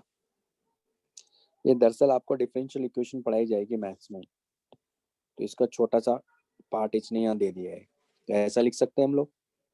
यानी अब हाँ आप देखो, अब dx का इंटीग्रेशन क्या होता है, x dy का क्या होता है y, तो dxy का क्या होगा, माइनस एक्स वाई, ये यू आ गया, प्लस एक कांस्टेंट क्योंकि इंडेफिनिट इंटीग्रेशन है, तो इसने लेकिन क्या कहा कि ओरिजिन में पोटेंशियल चेंज 0 है, तो at x equal to 0 y equal to 0 u equal to 0, तो c मिल गया ना मुझे, 0 इक्वल टू 0 प्लस c, यानी c की वैल्यू यहाँ 0 है, इसका मतलब u मिल गया अपने को माइनस एक्स वाई, ये आंसर है। अभी क्लियर है? हाँ सर क्लियर सर एक है। बार लास्ट सेकंड लास्ट वाला पार्ट समझाइए ना। कौन सा, ये वाला, ये वाला सर डी एक्स वाई वाला। डी एक्स वाई वाला, तो देखो नहीं है, इसमें दो फंक्शन है, दो फंक्शन का डिफरेंशिएशन करना है, तो क्या करते थे हम लोग, प्रोडक्ट रूल लगाते थे ना, तो यहाँ एक को कांस्टेंट रखेंगे, एक दूसरे का करेंगे ना, फिर दूसरे को कांस्टेंट रखेंगे, समझा, पहले का समझा। करेंगे, वो क्या है, ठीक है ना।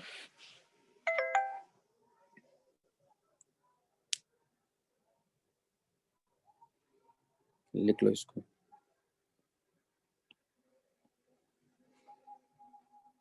तो ये तो हो गया पार्ट 1 का। पार्ट 1 में इतना है, तो पार्ट 2 में चलते हैं।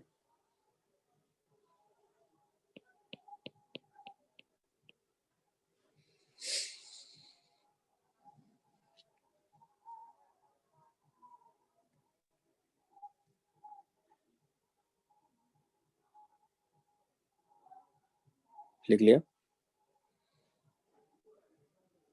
Yes sir. तो 1 मिनट, इसमें पार्ट 2 का देने रखा है क्या? रुको 1 मिनट। पार्ट 2 में कौन कौन सा दिया था? तो पार्ट 1 का ये सारा एक्सरसाइज 1 पार्ट 1 D4 हो गया। पार्ट 2 में ए में कोई ऑप्शन नहीं है, मतलब है ना। तो आपने पूछा मेरे से, पार्ट 1 का सब हो गया। तो कौन कौन से बताने? B3 बताना है, C3 बताना है। पहले ये कर लेते हैं, B3 C3। चलिए, सर A1 और B1 भी। A1 भी बताना है, A1 और B1 ना, हाँ ठीक है। हाँ A1 और B1 दोनों बताने हैं। अब यहाँ देखो, दरअसल वैसे तो अभी इसके बाद नेक्स्ट टॉपिक हमारा सर्कुलर मोशन ही है। तो A1 में क्या हो रहा है, यहाँ देखो, ये कोई भी बॉडी अगर है तो सर्कल में घूम रहा है। तो आप ये देखो कि अगर ये सर्कल में घूमेगा तो इसको सेंट्रीपिटल जो फोर्स होता है ना, वो टुवर्ड द सेंटर होता है, और वेलोसिटी इसकी इधर है। तो दोनों के बीच में एंगल क्या होगा, हमेशा 90 डिग्री होगा। और ये फोर्स होता है mv²/r, ये सेंट्रीपिटल फोर्स है, और वेलोसिटी इधर है। तो वर्क क्या होगा फिर इस केस में, 0 होगा ना। तो ये कह रहा है what is the work done by this force in moving the body over half the circumference of the circle. तो हमेशा आप देखो कि यहाँ जब पहुंचेगा तब भी वेलोसिटी तो इसकी इधर है, लेकिन फोर्स इधर है, तो 90 डिग्री एंगल है। इस केस में इसका जो वर्क होगा वो क्या मिलेगा आपको, 0 मिलेगा। आगे बात समझ में? तो वर्क क्या हो जाएगा, 0। क्लियर? हाँ बाकी और भी सर। है क्या? नहीं है। तो नेक्स्ट है B1 ना। Yes sir. तो B1 भी देख लेते हैं। Two springs have their force constant as K1 and K2 when they are stressed individually by a same constant force up to equilibrium. देखो कैसे करें, ये भी अच्छा क्वेश्चन है।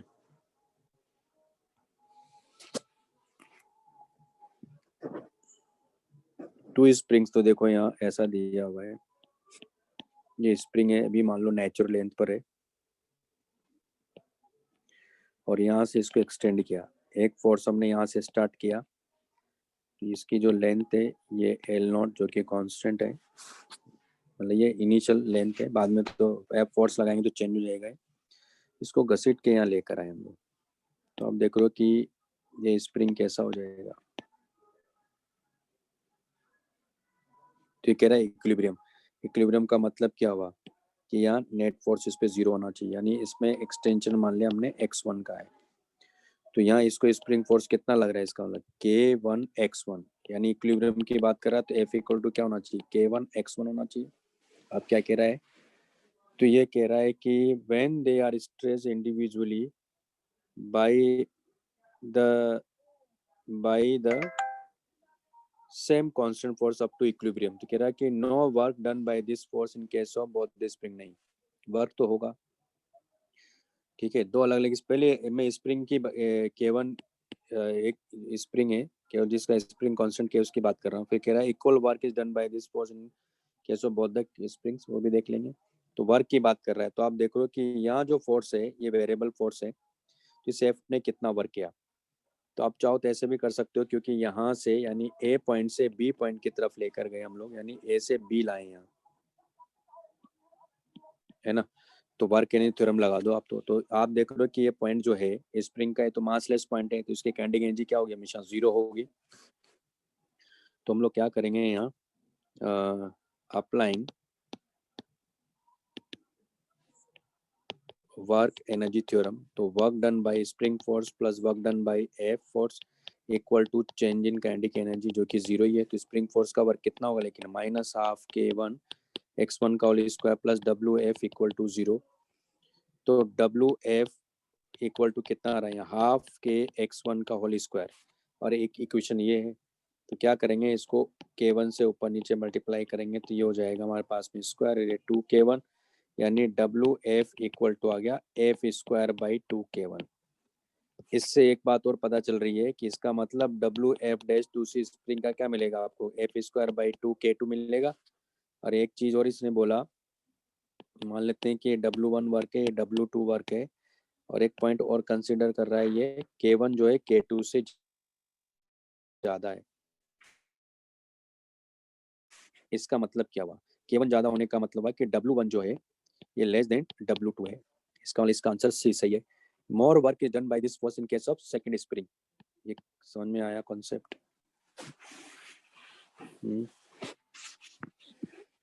Yes sir. लिख लो तो इसको।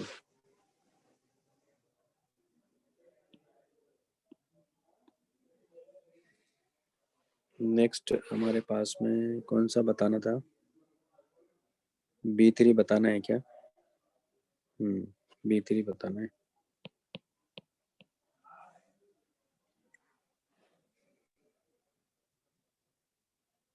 मेरी आवाज आ रही है सबको? Yes sir.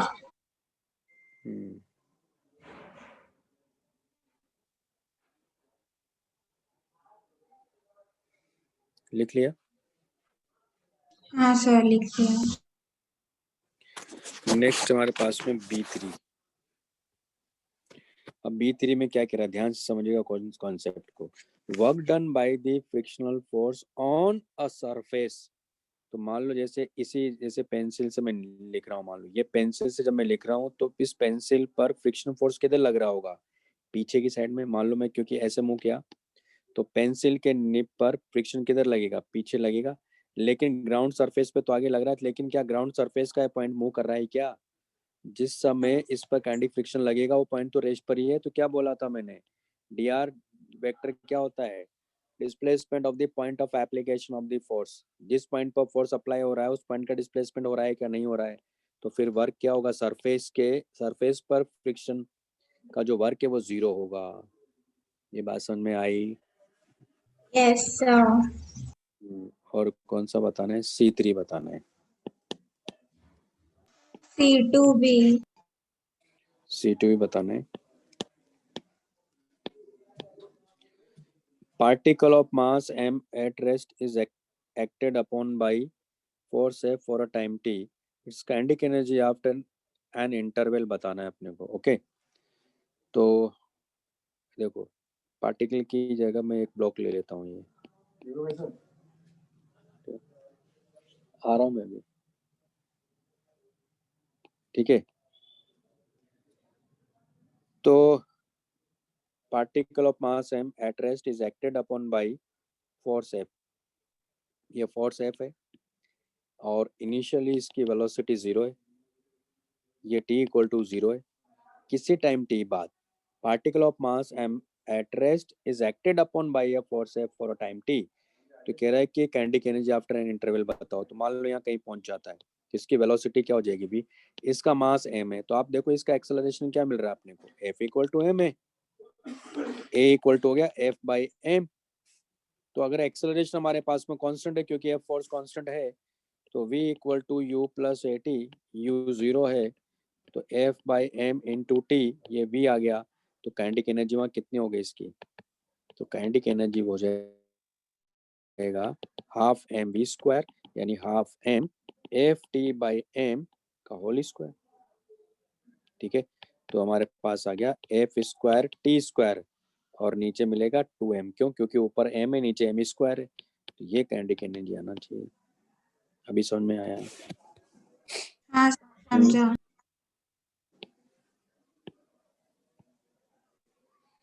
नेक्स्ट हमारे पास में C3, लिख लीजिए इसको। हो गया सर। हो गया।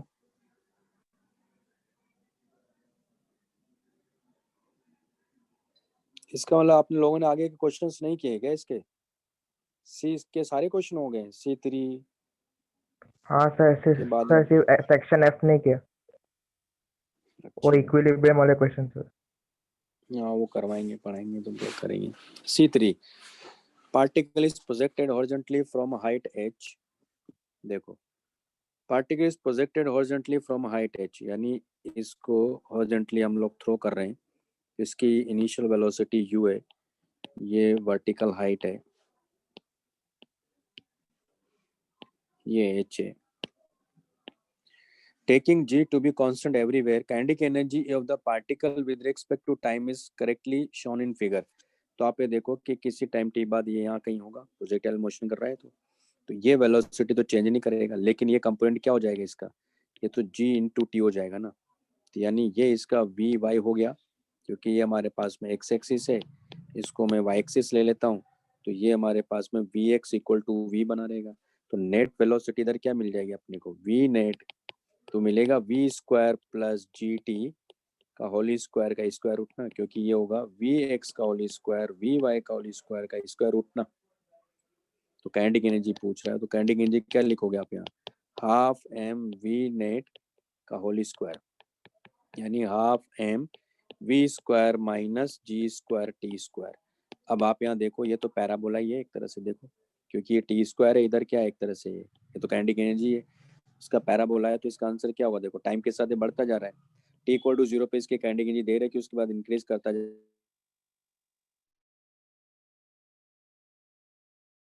जा रहा है। तो इसका जो ग्राफ होगा, मेरी आवाज आ रही ना सबको, इसका ग्राफ दरअसल ऐसा मिलेगा आपको। तो ये काइनेटिक एनर्जी है और ये टाइम टी है, और टी इक्वल टू 0 पे देखो इसकी काइनेटिक एनर्जी कितनी आ रही है, हाफ एम वी स्क्वायर है ना, वो यहाँ की एनर्जी है टी इक्वल टू 0। ठीक है, भी क्लियर है भाई? हाँ तो क्लियर है। नेक्स्ट कौन सा क्वेश्चन है सी में? सर C7 और C9। C7 और C9, C7 बता देते हैं।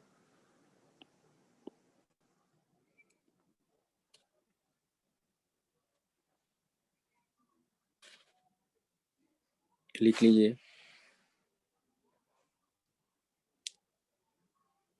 हो गया सर। C7 देखते हैं कैसे। Particle moves in straight line with retardation proportional to its displacement, है ना। तो दरअसल क्या हो रहा है यहाँ, मान लेते हैं कि x इक्वल टू 0 है, किसी इंस्टेंट पर यहाँ कहीं है, तो ये x है मान लो। तो कह रहा है कि particle moves in straight line with retardation, retardation इसका मतलब इधर की तरफ है, इसकी वेलोसिटी इधर है ना, एक्सेलरेशन उधर है, टू इट्स डिस्प्लेसमेंट, है ना। तो इस केस में क्या हो जाएगा, दरअसल a is directly proportional to minus x लिखेंगे, ऐसा लिखते हैं। It's loss of kinetic energy for any displacement x is proportional to पूछ रहा है, तो लॉस इन काइनेटिक एनर्जी पूछ रहा है, तो ये हमारे पास आ गया। तो इसको आप ऐसे भी लिख सकते हो, a equal to minus k x भी लिख सकते हो, और इसको चाहो तो आप ऐसे भी लिख सकते हो, आपको याद होगा a को हम लोग ऐसे भी लिख सकते हैं, तो v d v equal to minus k x d x, इसको इंडिकेट करेंगे, है ना। तो 0 टू x के लिए, और इसको इंडिकेट करेंगे u टू v के लिए। तो आप देख रहे हो कि v स्क्वायर बाई 2, ये u टू v, और यहाँ माइनस के तो कांस्टेंट, तो ये क्या हो गया, x square by 2 0 to x, हो गया minus k by 2 x square. तो आप देख रहे हो कि हो जाएगा v square minus u square by 2 equal to minus k by 2 x square. इसने कहा लॉस, तो लॉस मतलब इनिशियल माइनस फाइनल करेंगे ना, तो m से मल्टीप्लाई कर देते हैं पहले,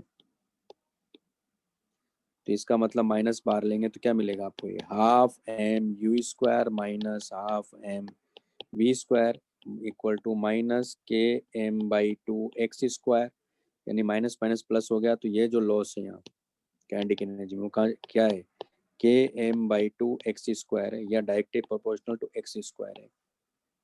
यही आंसर है। आया समझ में? भाई क्लियर है सबको? Yes, sir. नेक्स्ट है C9, लिख लो इसको।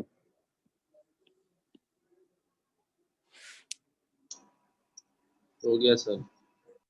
नहीं सर, एक मिनट। Sir 1 minute. हाँ लिखिए लिखिए लिखिए, आराम से लिखिए, कोई दिक्कत नहीं।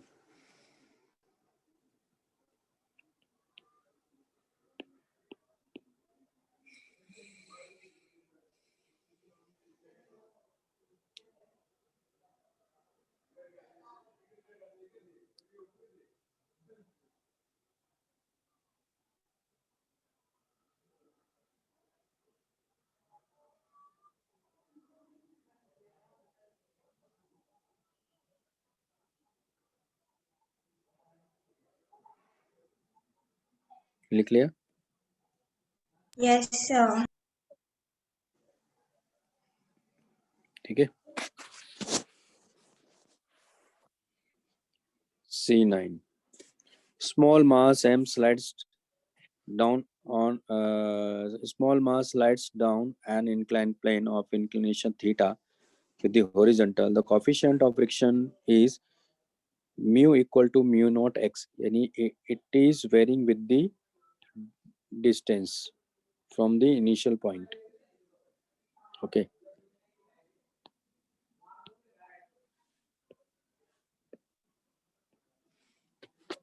ये एंगल थीटा है, यहाँ से इसको रिलीज किया हमने, यानी ये x इक्वल टू 0 है और ये अलोंग द x एक्सिस ऐसा है।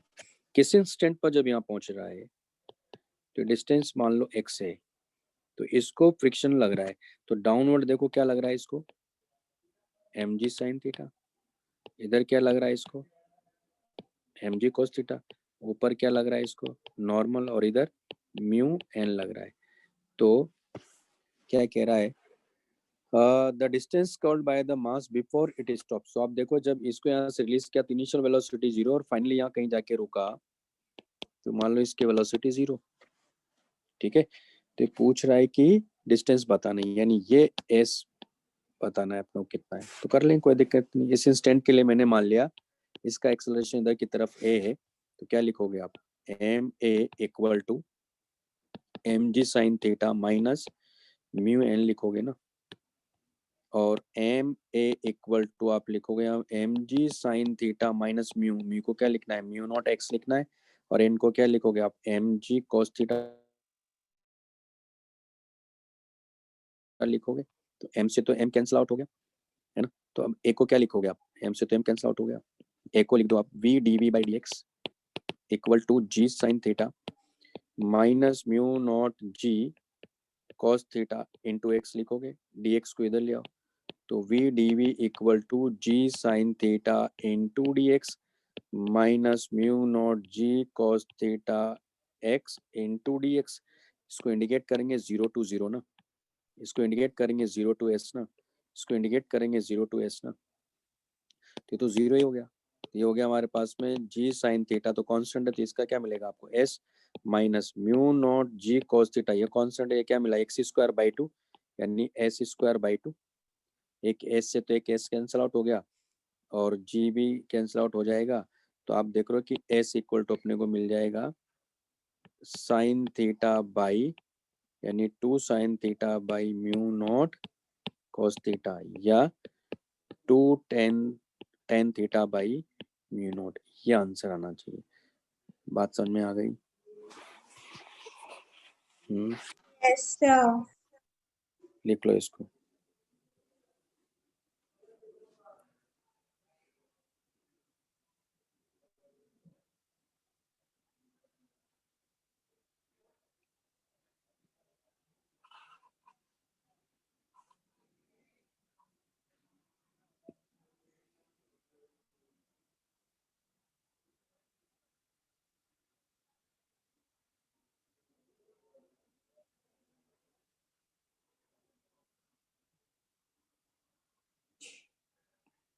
हो गया सर।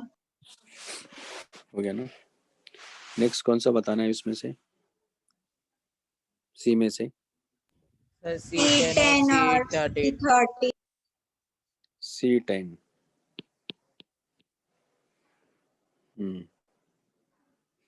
चलिए करते हैं।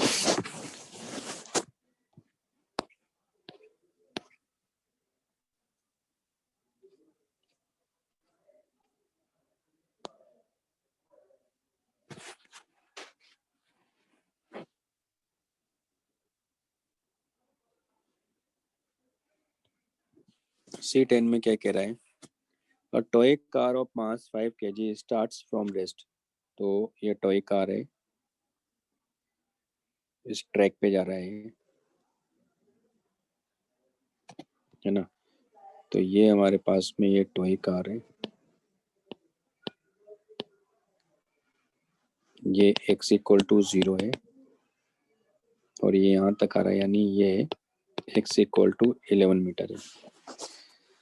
Toy car of mass 5 kg starts from rest, यानी इसकी इनिशियल जो वेलोसिटी वो 0 है, लेकिन जब ये कार यहाँ पहुंचता है इसकी अपनी वेलोसिटी आ चुकी होती है v, and moves up a ramp under the influence of force F is applied in the direction of velocity plotted against displacement x = x, है ना, against displacement x। The maximum height attained is given by, वो अपने को बताना है। Okay तो ये कहाँ तक का फोर्स लग रहा है, लेकिन x = 0 to x = 11 मीटर तक लग रहा है। तो यहाँ से देखो इसने ग्राफ अपने को दिया है, तो फोर्स और डिस्प्लेसमेंट के बीच में जो ग्राफ है वो ऐसा दिया है इसने, और ये 11 मीटर है। तो इसका एरिया अंडर द कर्व बोला था मैंने आपको, याद आ रहा है? और ये कितना है? 100 न्यूटन है। तो आप देख रहे हो कि एरिया तो इसका पॉजिटिव है ना, तो यहाँ इसकी वेलोसिटी यानी इसका एरिया का ये जो वर्क होगा वो किसके इक्वल है, यानी चेंज इन काइनेटिक एनर्जी के। इनिशियल तो 0 था, तो ये वर्क कितना लिखोगे आप? हाफ इंटू 11 इंटू 100 ना, इक्वल टू हाफ mv² लिखोगे, यानी कितना हो गया है? ये आ गया 50, यानी 550 इक्वल टू mv²/2। ये क्वेश्चन नंबर 1 मान लेते हैं। अब उसके बाद जब ये ऊपर जा रहा है तो यहाँ पोटेंशियल एनर्जी, इसके बाद तो खत्म हो गया है, पोटेंशियल ग्रेविटेशन 0 मान लेते हैं। ये जब इस हाइट तक पहुंचता है, ये जो हाइट बोल रहे हैं, यानी ये कार जो है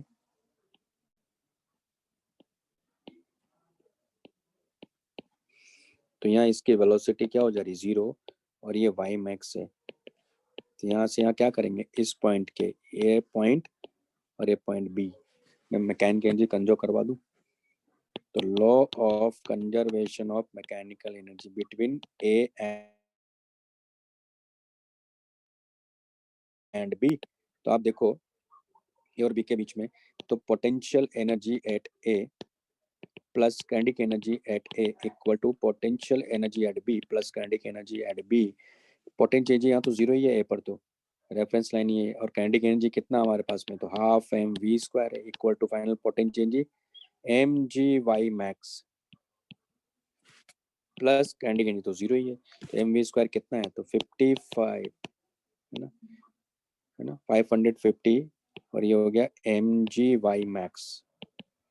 तो m की वैल्यू कितना भाई? यहाँ 5, तो 550 इक्वल टू m5 है, g की वैल्यू 10 है, तो y मैक्स, तो y मैक्स कितना आ गया है? देखो y मैक्स आ गया 11 मीटर आ गया। समझ में आया कॉन्सेप्ट? कितना आ गया? 11 मीटर। लिख लो इसको।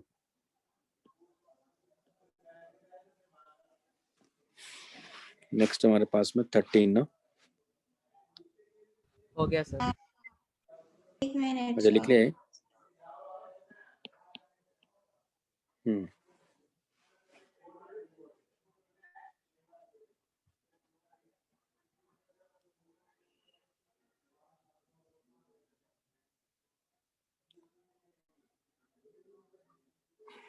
हो गया सर। हो गया ना, एक मिनट। नेक्स्ट हमारे पास में 13। अब जैसे 13 भी काफी अच्छा क्वेश्चन है। Body of mass 4 kg moves under the action of force, यानी F फैक्टर इक्वल टू अपने को दिया है 4i cap plus 12 t square j cap, where t is the time in second, the initial velocity of the particle दिया हुआ है, तो कह रहा है कि if the force is applied for 1 second, तो वर्क डन बताओ।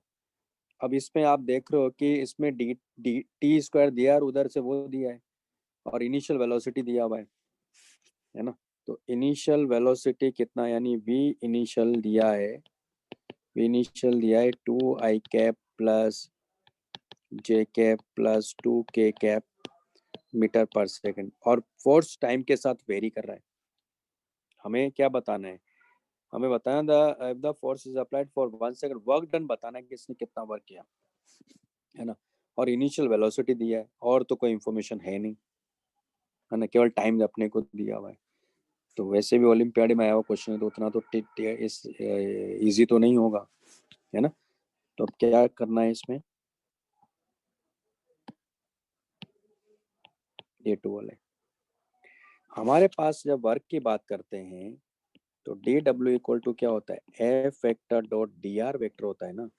लेकिन यहाँ तो जो फोर्स है वो तो टाइम के साथ वेरी कर रहा है ना, और तो कुछ है नहीं। तो अब क्या किया जाए, और टाइम बस दिया हुआ है अपने को, तो हम लोग क्या करेंगे, यहाँ एक काम कर सकते हैं, क्योंकि वर्क पूछ रहा है कितना वर्क, तो मुझे ये मालूम है कि चेंज इन काइनेटिक एनर्जी की बात मैं कर सकता हूँ। तो कोई बात नहीं, एक काम करते हैं, यहाँ से देखो, इसको दो पार्ट में डिवाइड कर लेते हैं। एक्स एक्सिस है, ये वाई एक्सिस है। तो आप देखो यहाँ इनिशियल अगर आप बात करो तो एफ एक्स कितना आ रहा, देखो यहाँ एफ एक्स 4 न्यूटन आ रहा है, मास इसका 4 kg दे रखा है, तो इसको क्या लिखोगे, m इंटू ए एक्स ना, और m की वैल्यू कितना है यहाँ 4 kg है। इसका मतलब ए एक्स कितना आ गया, 1 मीटर पर सेकंड स्क्वायर आ गया। एक पॉइंट क्लियर है पहले तो। उसी तरह देखो अब आप एफ वाई इक्वल टू कितना है, 12t स्क्वायर इक्वल टू क्या लिखोगे, 4 इंटू ए वाई लिखोगे, यानी ए वाई इक्वल टू कितना आ रहा, टी 3t स्क्वायर आ रहा है। ये पॉइंट क्लियर है पहले तो, ये बताओ। अब ये तो वेरिएबल है, ये तो कांस्टेंट है, तो फाइनल वेलोसिटी इसकी निकाल सकते हैं कैसे, v x equal to u x plus a x t ना। तो यू एक्स तो इसका दे रखा 2 है, क्या लिखोगे आप, 2 प्लस एक्स कितना है 1 है, और ये भी कितना दिया इसने 1 है। तो हमारे पास वी एक्स कितना आ गया यहाँ, वी एक्स आ गया 3 मीटर पर सेकंड आ गया। ये पॉइंट क्लियर है। एक चीज और बता दूं मैं, आप देख रहे हो कि फोर्स जो है ना z डायरेक्शन में नहीं है, इसका मतलब 2k कैप कभी चेंज ही नहीं करेगा, क्योंकि फोर्स ही नहीं है। आ रही बात सुन में, तो उसको अगर नहीं भी लिखो तब भी चलेगा, क्योंकि वर्क की बात कर रहे हैं तो हम लोग चेंज इन काइनेटिक एनर्जी लिख लेंगे, तो कोई बात नहीं, फिर भी हम लोग कर लेते हैं। तो इसको क्या लिखोगे आप, d v y by d t लिखोगे, तो d v y equal to क्या लिखोगे, 3t स्क्वायर डी टी लिखोगे। इसको इंडिकेट करोगे तो इनिशियल कितनी वेलोसिटी इसकी 1 है ना, तो 1 से वी वाई, और इसको 0 to 1 इंडिकेट करोगे तो क्या हो गया, वी वाई माइनस 1 लिखोगे ना, और ये क्या हो गया 3t क्यूब बाई 3, 0 to 1 लिखोगे, तो अल्टीमेटली 3 से 3 कैंसिल आउट हो गया तो 1 आ गया, यानी वी वाई इक्वल टू क्या आ गया, 2 आ गया, 2 मीटर पर सेकंड, है ना। तो इसका मतलब ये हुआ कि फाइनल वेलोसिटी क्या होगी, इसकी फाइनल वेलोसिटी होगी 3i cap plus 2j cap plus 2k cap. क्यों, क्योंकि z डायरेक्शन में तो फोर्स ही नहीं है। तो वर्क डन बाई एफ क्या लिखोगे आप, change in kinetic energy. Change in kinetic energy मतलब फाइनल काइनेटिक एनर्जी, यानी हाफ m v फाइनल का whole square minus half m v x का whole square, sorry v initial का। सबका magnitude निकालना आपको आता ही है, रख दो इसमें, यही आंसर है, कर लोगे। हाँ सर। नेक्स्ट हमारे पास में और कौन सा है, डी, डी में कौन सा है, D3 D4 D3 D4। चलो D3 बताते हैं, ये लिख लो पहले, काफी अच्छा क्वेश्चन था, वैसे इम्पोर्टेंट क्वेश्चन भी है मेंस के और एडवांस के पर्पस के, ओलंपियाड में तो आया हुआ है।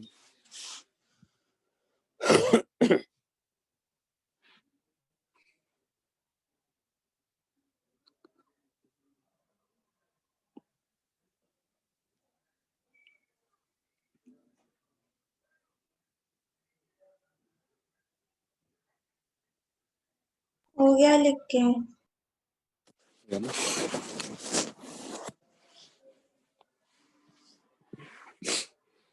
अब देखो यहाँ D3 में क्या कह रहा है, stone is projected vertically up with velocity u, यानी एक पार्टिकल को यहाँ से स्टोन को ऊपर की तरफ प्रोजेक्ट कर रहे हैं u स्पीड से, reaches up to maximum height h, ये मैक्सिमम हाइट है इसका, यहाँ वेलोसिटी क्या हो जाएगी इसका मतलब 0 और ये h है। When it is at a height of 3h/4 from the ground, ये यहाँ कहीं है, इसकी अपनी वेलोसिटी होगी, ये 3h/4 है। The ratio of kinetic energy and potential energy at that point पूछ रहा है, क्या रेशियो होगा, तो पोटेंशियल एनर्जी और काइनेटिक एनर्जी के बारे में। ठीक, तो पहले तो हम लोग क्या करेंगे, यहाँ एनर्जी इसका मतलब कंजर्व रहेगी ना, यहाँ ये पॉइंट ए और ये पॉइंट बी, ठीक है, तो एनर्जी कंजर्व करवा देंगे, इसका मतलब यहाँ पोटेंशियल एनर्जी 0 ले लेते हैं, है ना। तो पोटेंशियल एनर्जी 0 लेंगे तो law of conservation of mechanical energy, तो potential energy at A plus kinetic energy at A equal to potential energy at B plus kinetic energy at B, potential energy at A 0 plus kinetic energy half M you square, potential energy at B वो जाएगा mg3h/4 plus kinetic energy at B, तो वो गया half M we square. क्या पूछ रहा आपने से, from the ground the ratio of kinetic energy and potential at that point पूछ रहा है। तो ये तो अपने को पता ही कि पोटेंशियल एनर्जी तो ये आ गई हमारे पास में, लेकिन काइनेटिक एनर्जी की बात करेंगे तो एक चीज और क्लियर कर देते हैं, ये इक्वल टू, भाई यही इक्वल टू हम लोग पोटेंशियल ये सी पॉइंट मान लेते हैं, तो potential energy C plus kinetic energy at C, तो सी पर पोटेंशियल एनर्जी क्या लिखोगे, mgh प्लस काइनेटिक एनर्जी तो 0 हो गया, है ना, तो आ गया हमारे पास, क्लियर है, क्या आ गया हमारे पास में, ये यहाँ से देखो ये इक्वल टू ही आ गया, यानी half M you square equal to mgh आ गया, तो इसको वापस यहाँ रखेंगे तो हमारे पास आ जाएगा mgh equal to mg3h/4 plus half M we square, तो ये हो गया half M we square equal to, इसको इधर ले जाएंगे तो अल्टीमेटली कितना रह गया mgh/4 ना। हमें किस किस का रेशियो निकालना था, काइनेटिक एनर्जी, ये क्या है काइनेटिक एनर्जी एट बी है ना, और पोटेंशियल एनर्जी एट बी कितना है, वो 3/4 mgh है, इन दोनों का रेशियो पूछ रहा है, तो kinetic energy at B by potential energy at B, ये हो गया mgh/4 बाई 3mgh/4 यानी 1/3, यानी ऑप्शन नंबर सी आ गया इसका।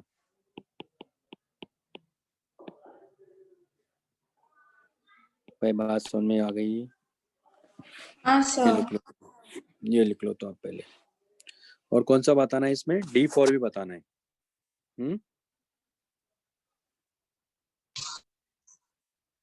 कौन सा बताना है, D3 के D4। बाद D4, और कौन सा है, D6 हो गया, सर D6 और D7। D6 और D7 भी बताना है।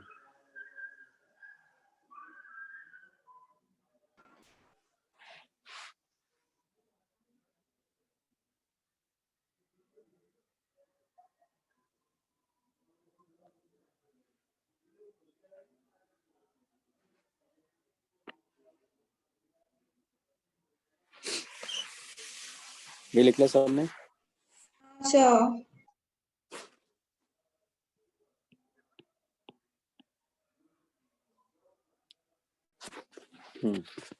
नेक्स्ट हमारे पास में D4, D4 में क्या कह रहा है, two springs and B are stressed by applying forces of equal magnitudes at the four ends. तो मैं आपको क्लियर कर देता हूँ भाई, देखो अगर इस स्प्रिंग पर आप इधर फोर्स लगाओ,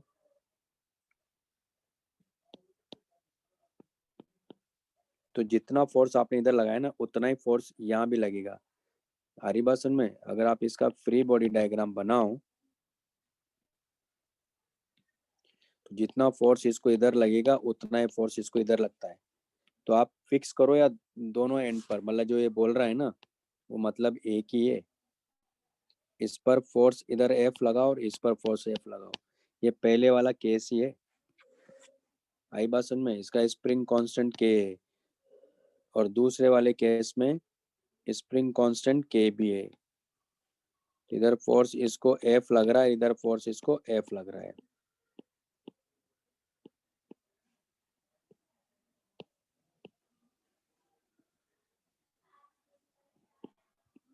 ये ठीक है, तो इसका मतलब वो एक एंड पर फिक्स ही मानना है।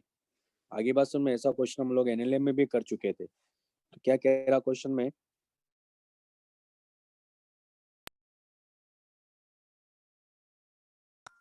ये क्वेश्चन मैं आपको करवा चुका हूँ, समझ में आ रहा है?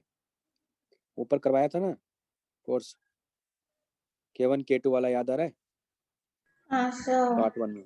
तो आप कर लोगे सेम वही क्वेश्चन है भाई। एक को फिक्स कर दो आप, तो एक को फिक्स कर दो ये, और एक एफ फोर्स ही लगाओ बस। तो यहाँ से एफ फोर्स लगाओ और इसको फिक्स कर दो। तो ये मान लो यहाँ इक्विलिब्रियम पर पहुंच गया, तो ये डिस्टेंस चला मान लो एक्स ए। तो ये हो जाएगा हमारे पास में स्प्रिंग फोर्स यहाँ क्या लग रहा होगा इसको, k a x a. F equal to क्या लिखोगे, के a x A.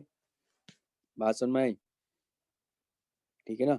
If the energy stored in A is E, तो ए में एनर्जी कितनी स्टोर हुई है?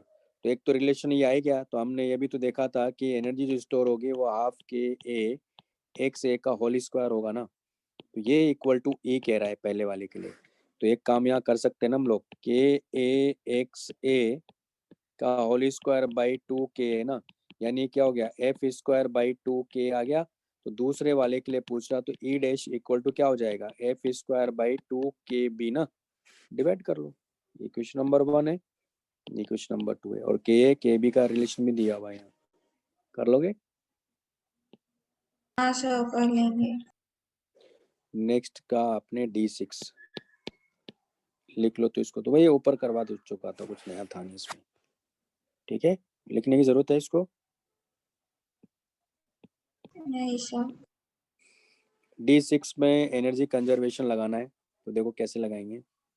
D6 से बताता हूँ मैं, है ना। तो यहाँ हो जाएगा हमारे पास में, ये ब्लॉक है,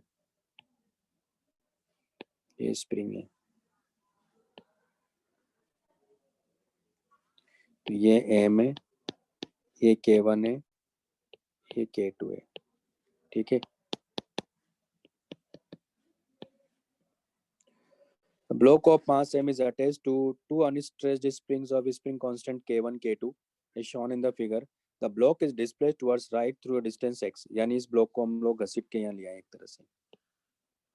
कितना लेकर आए, x डिस्टेंस, यानी यहाँ से इसको हमने x डिस्प्लेस किया, यहाँ से रिलीज किया, तो इनिशियल वेलोसिटी क्या होगी, 0।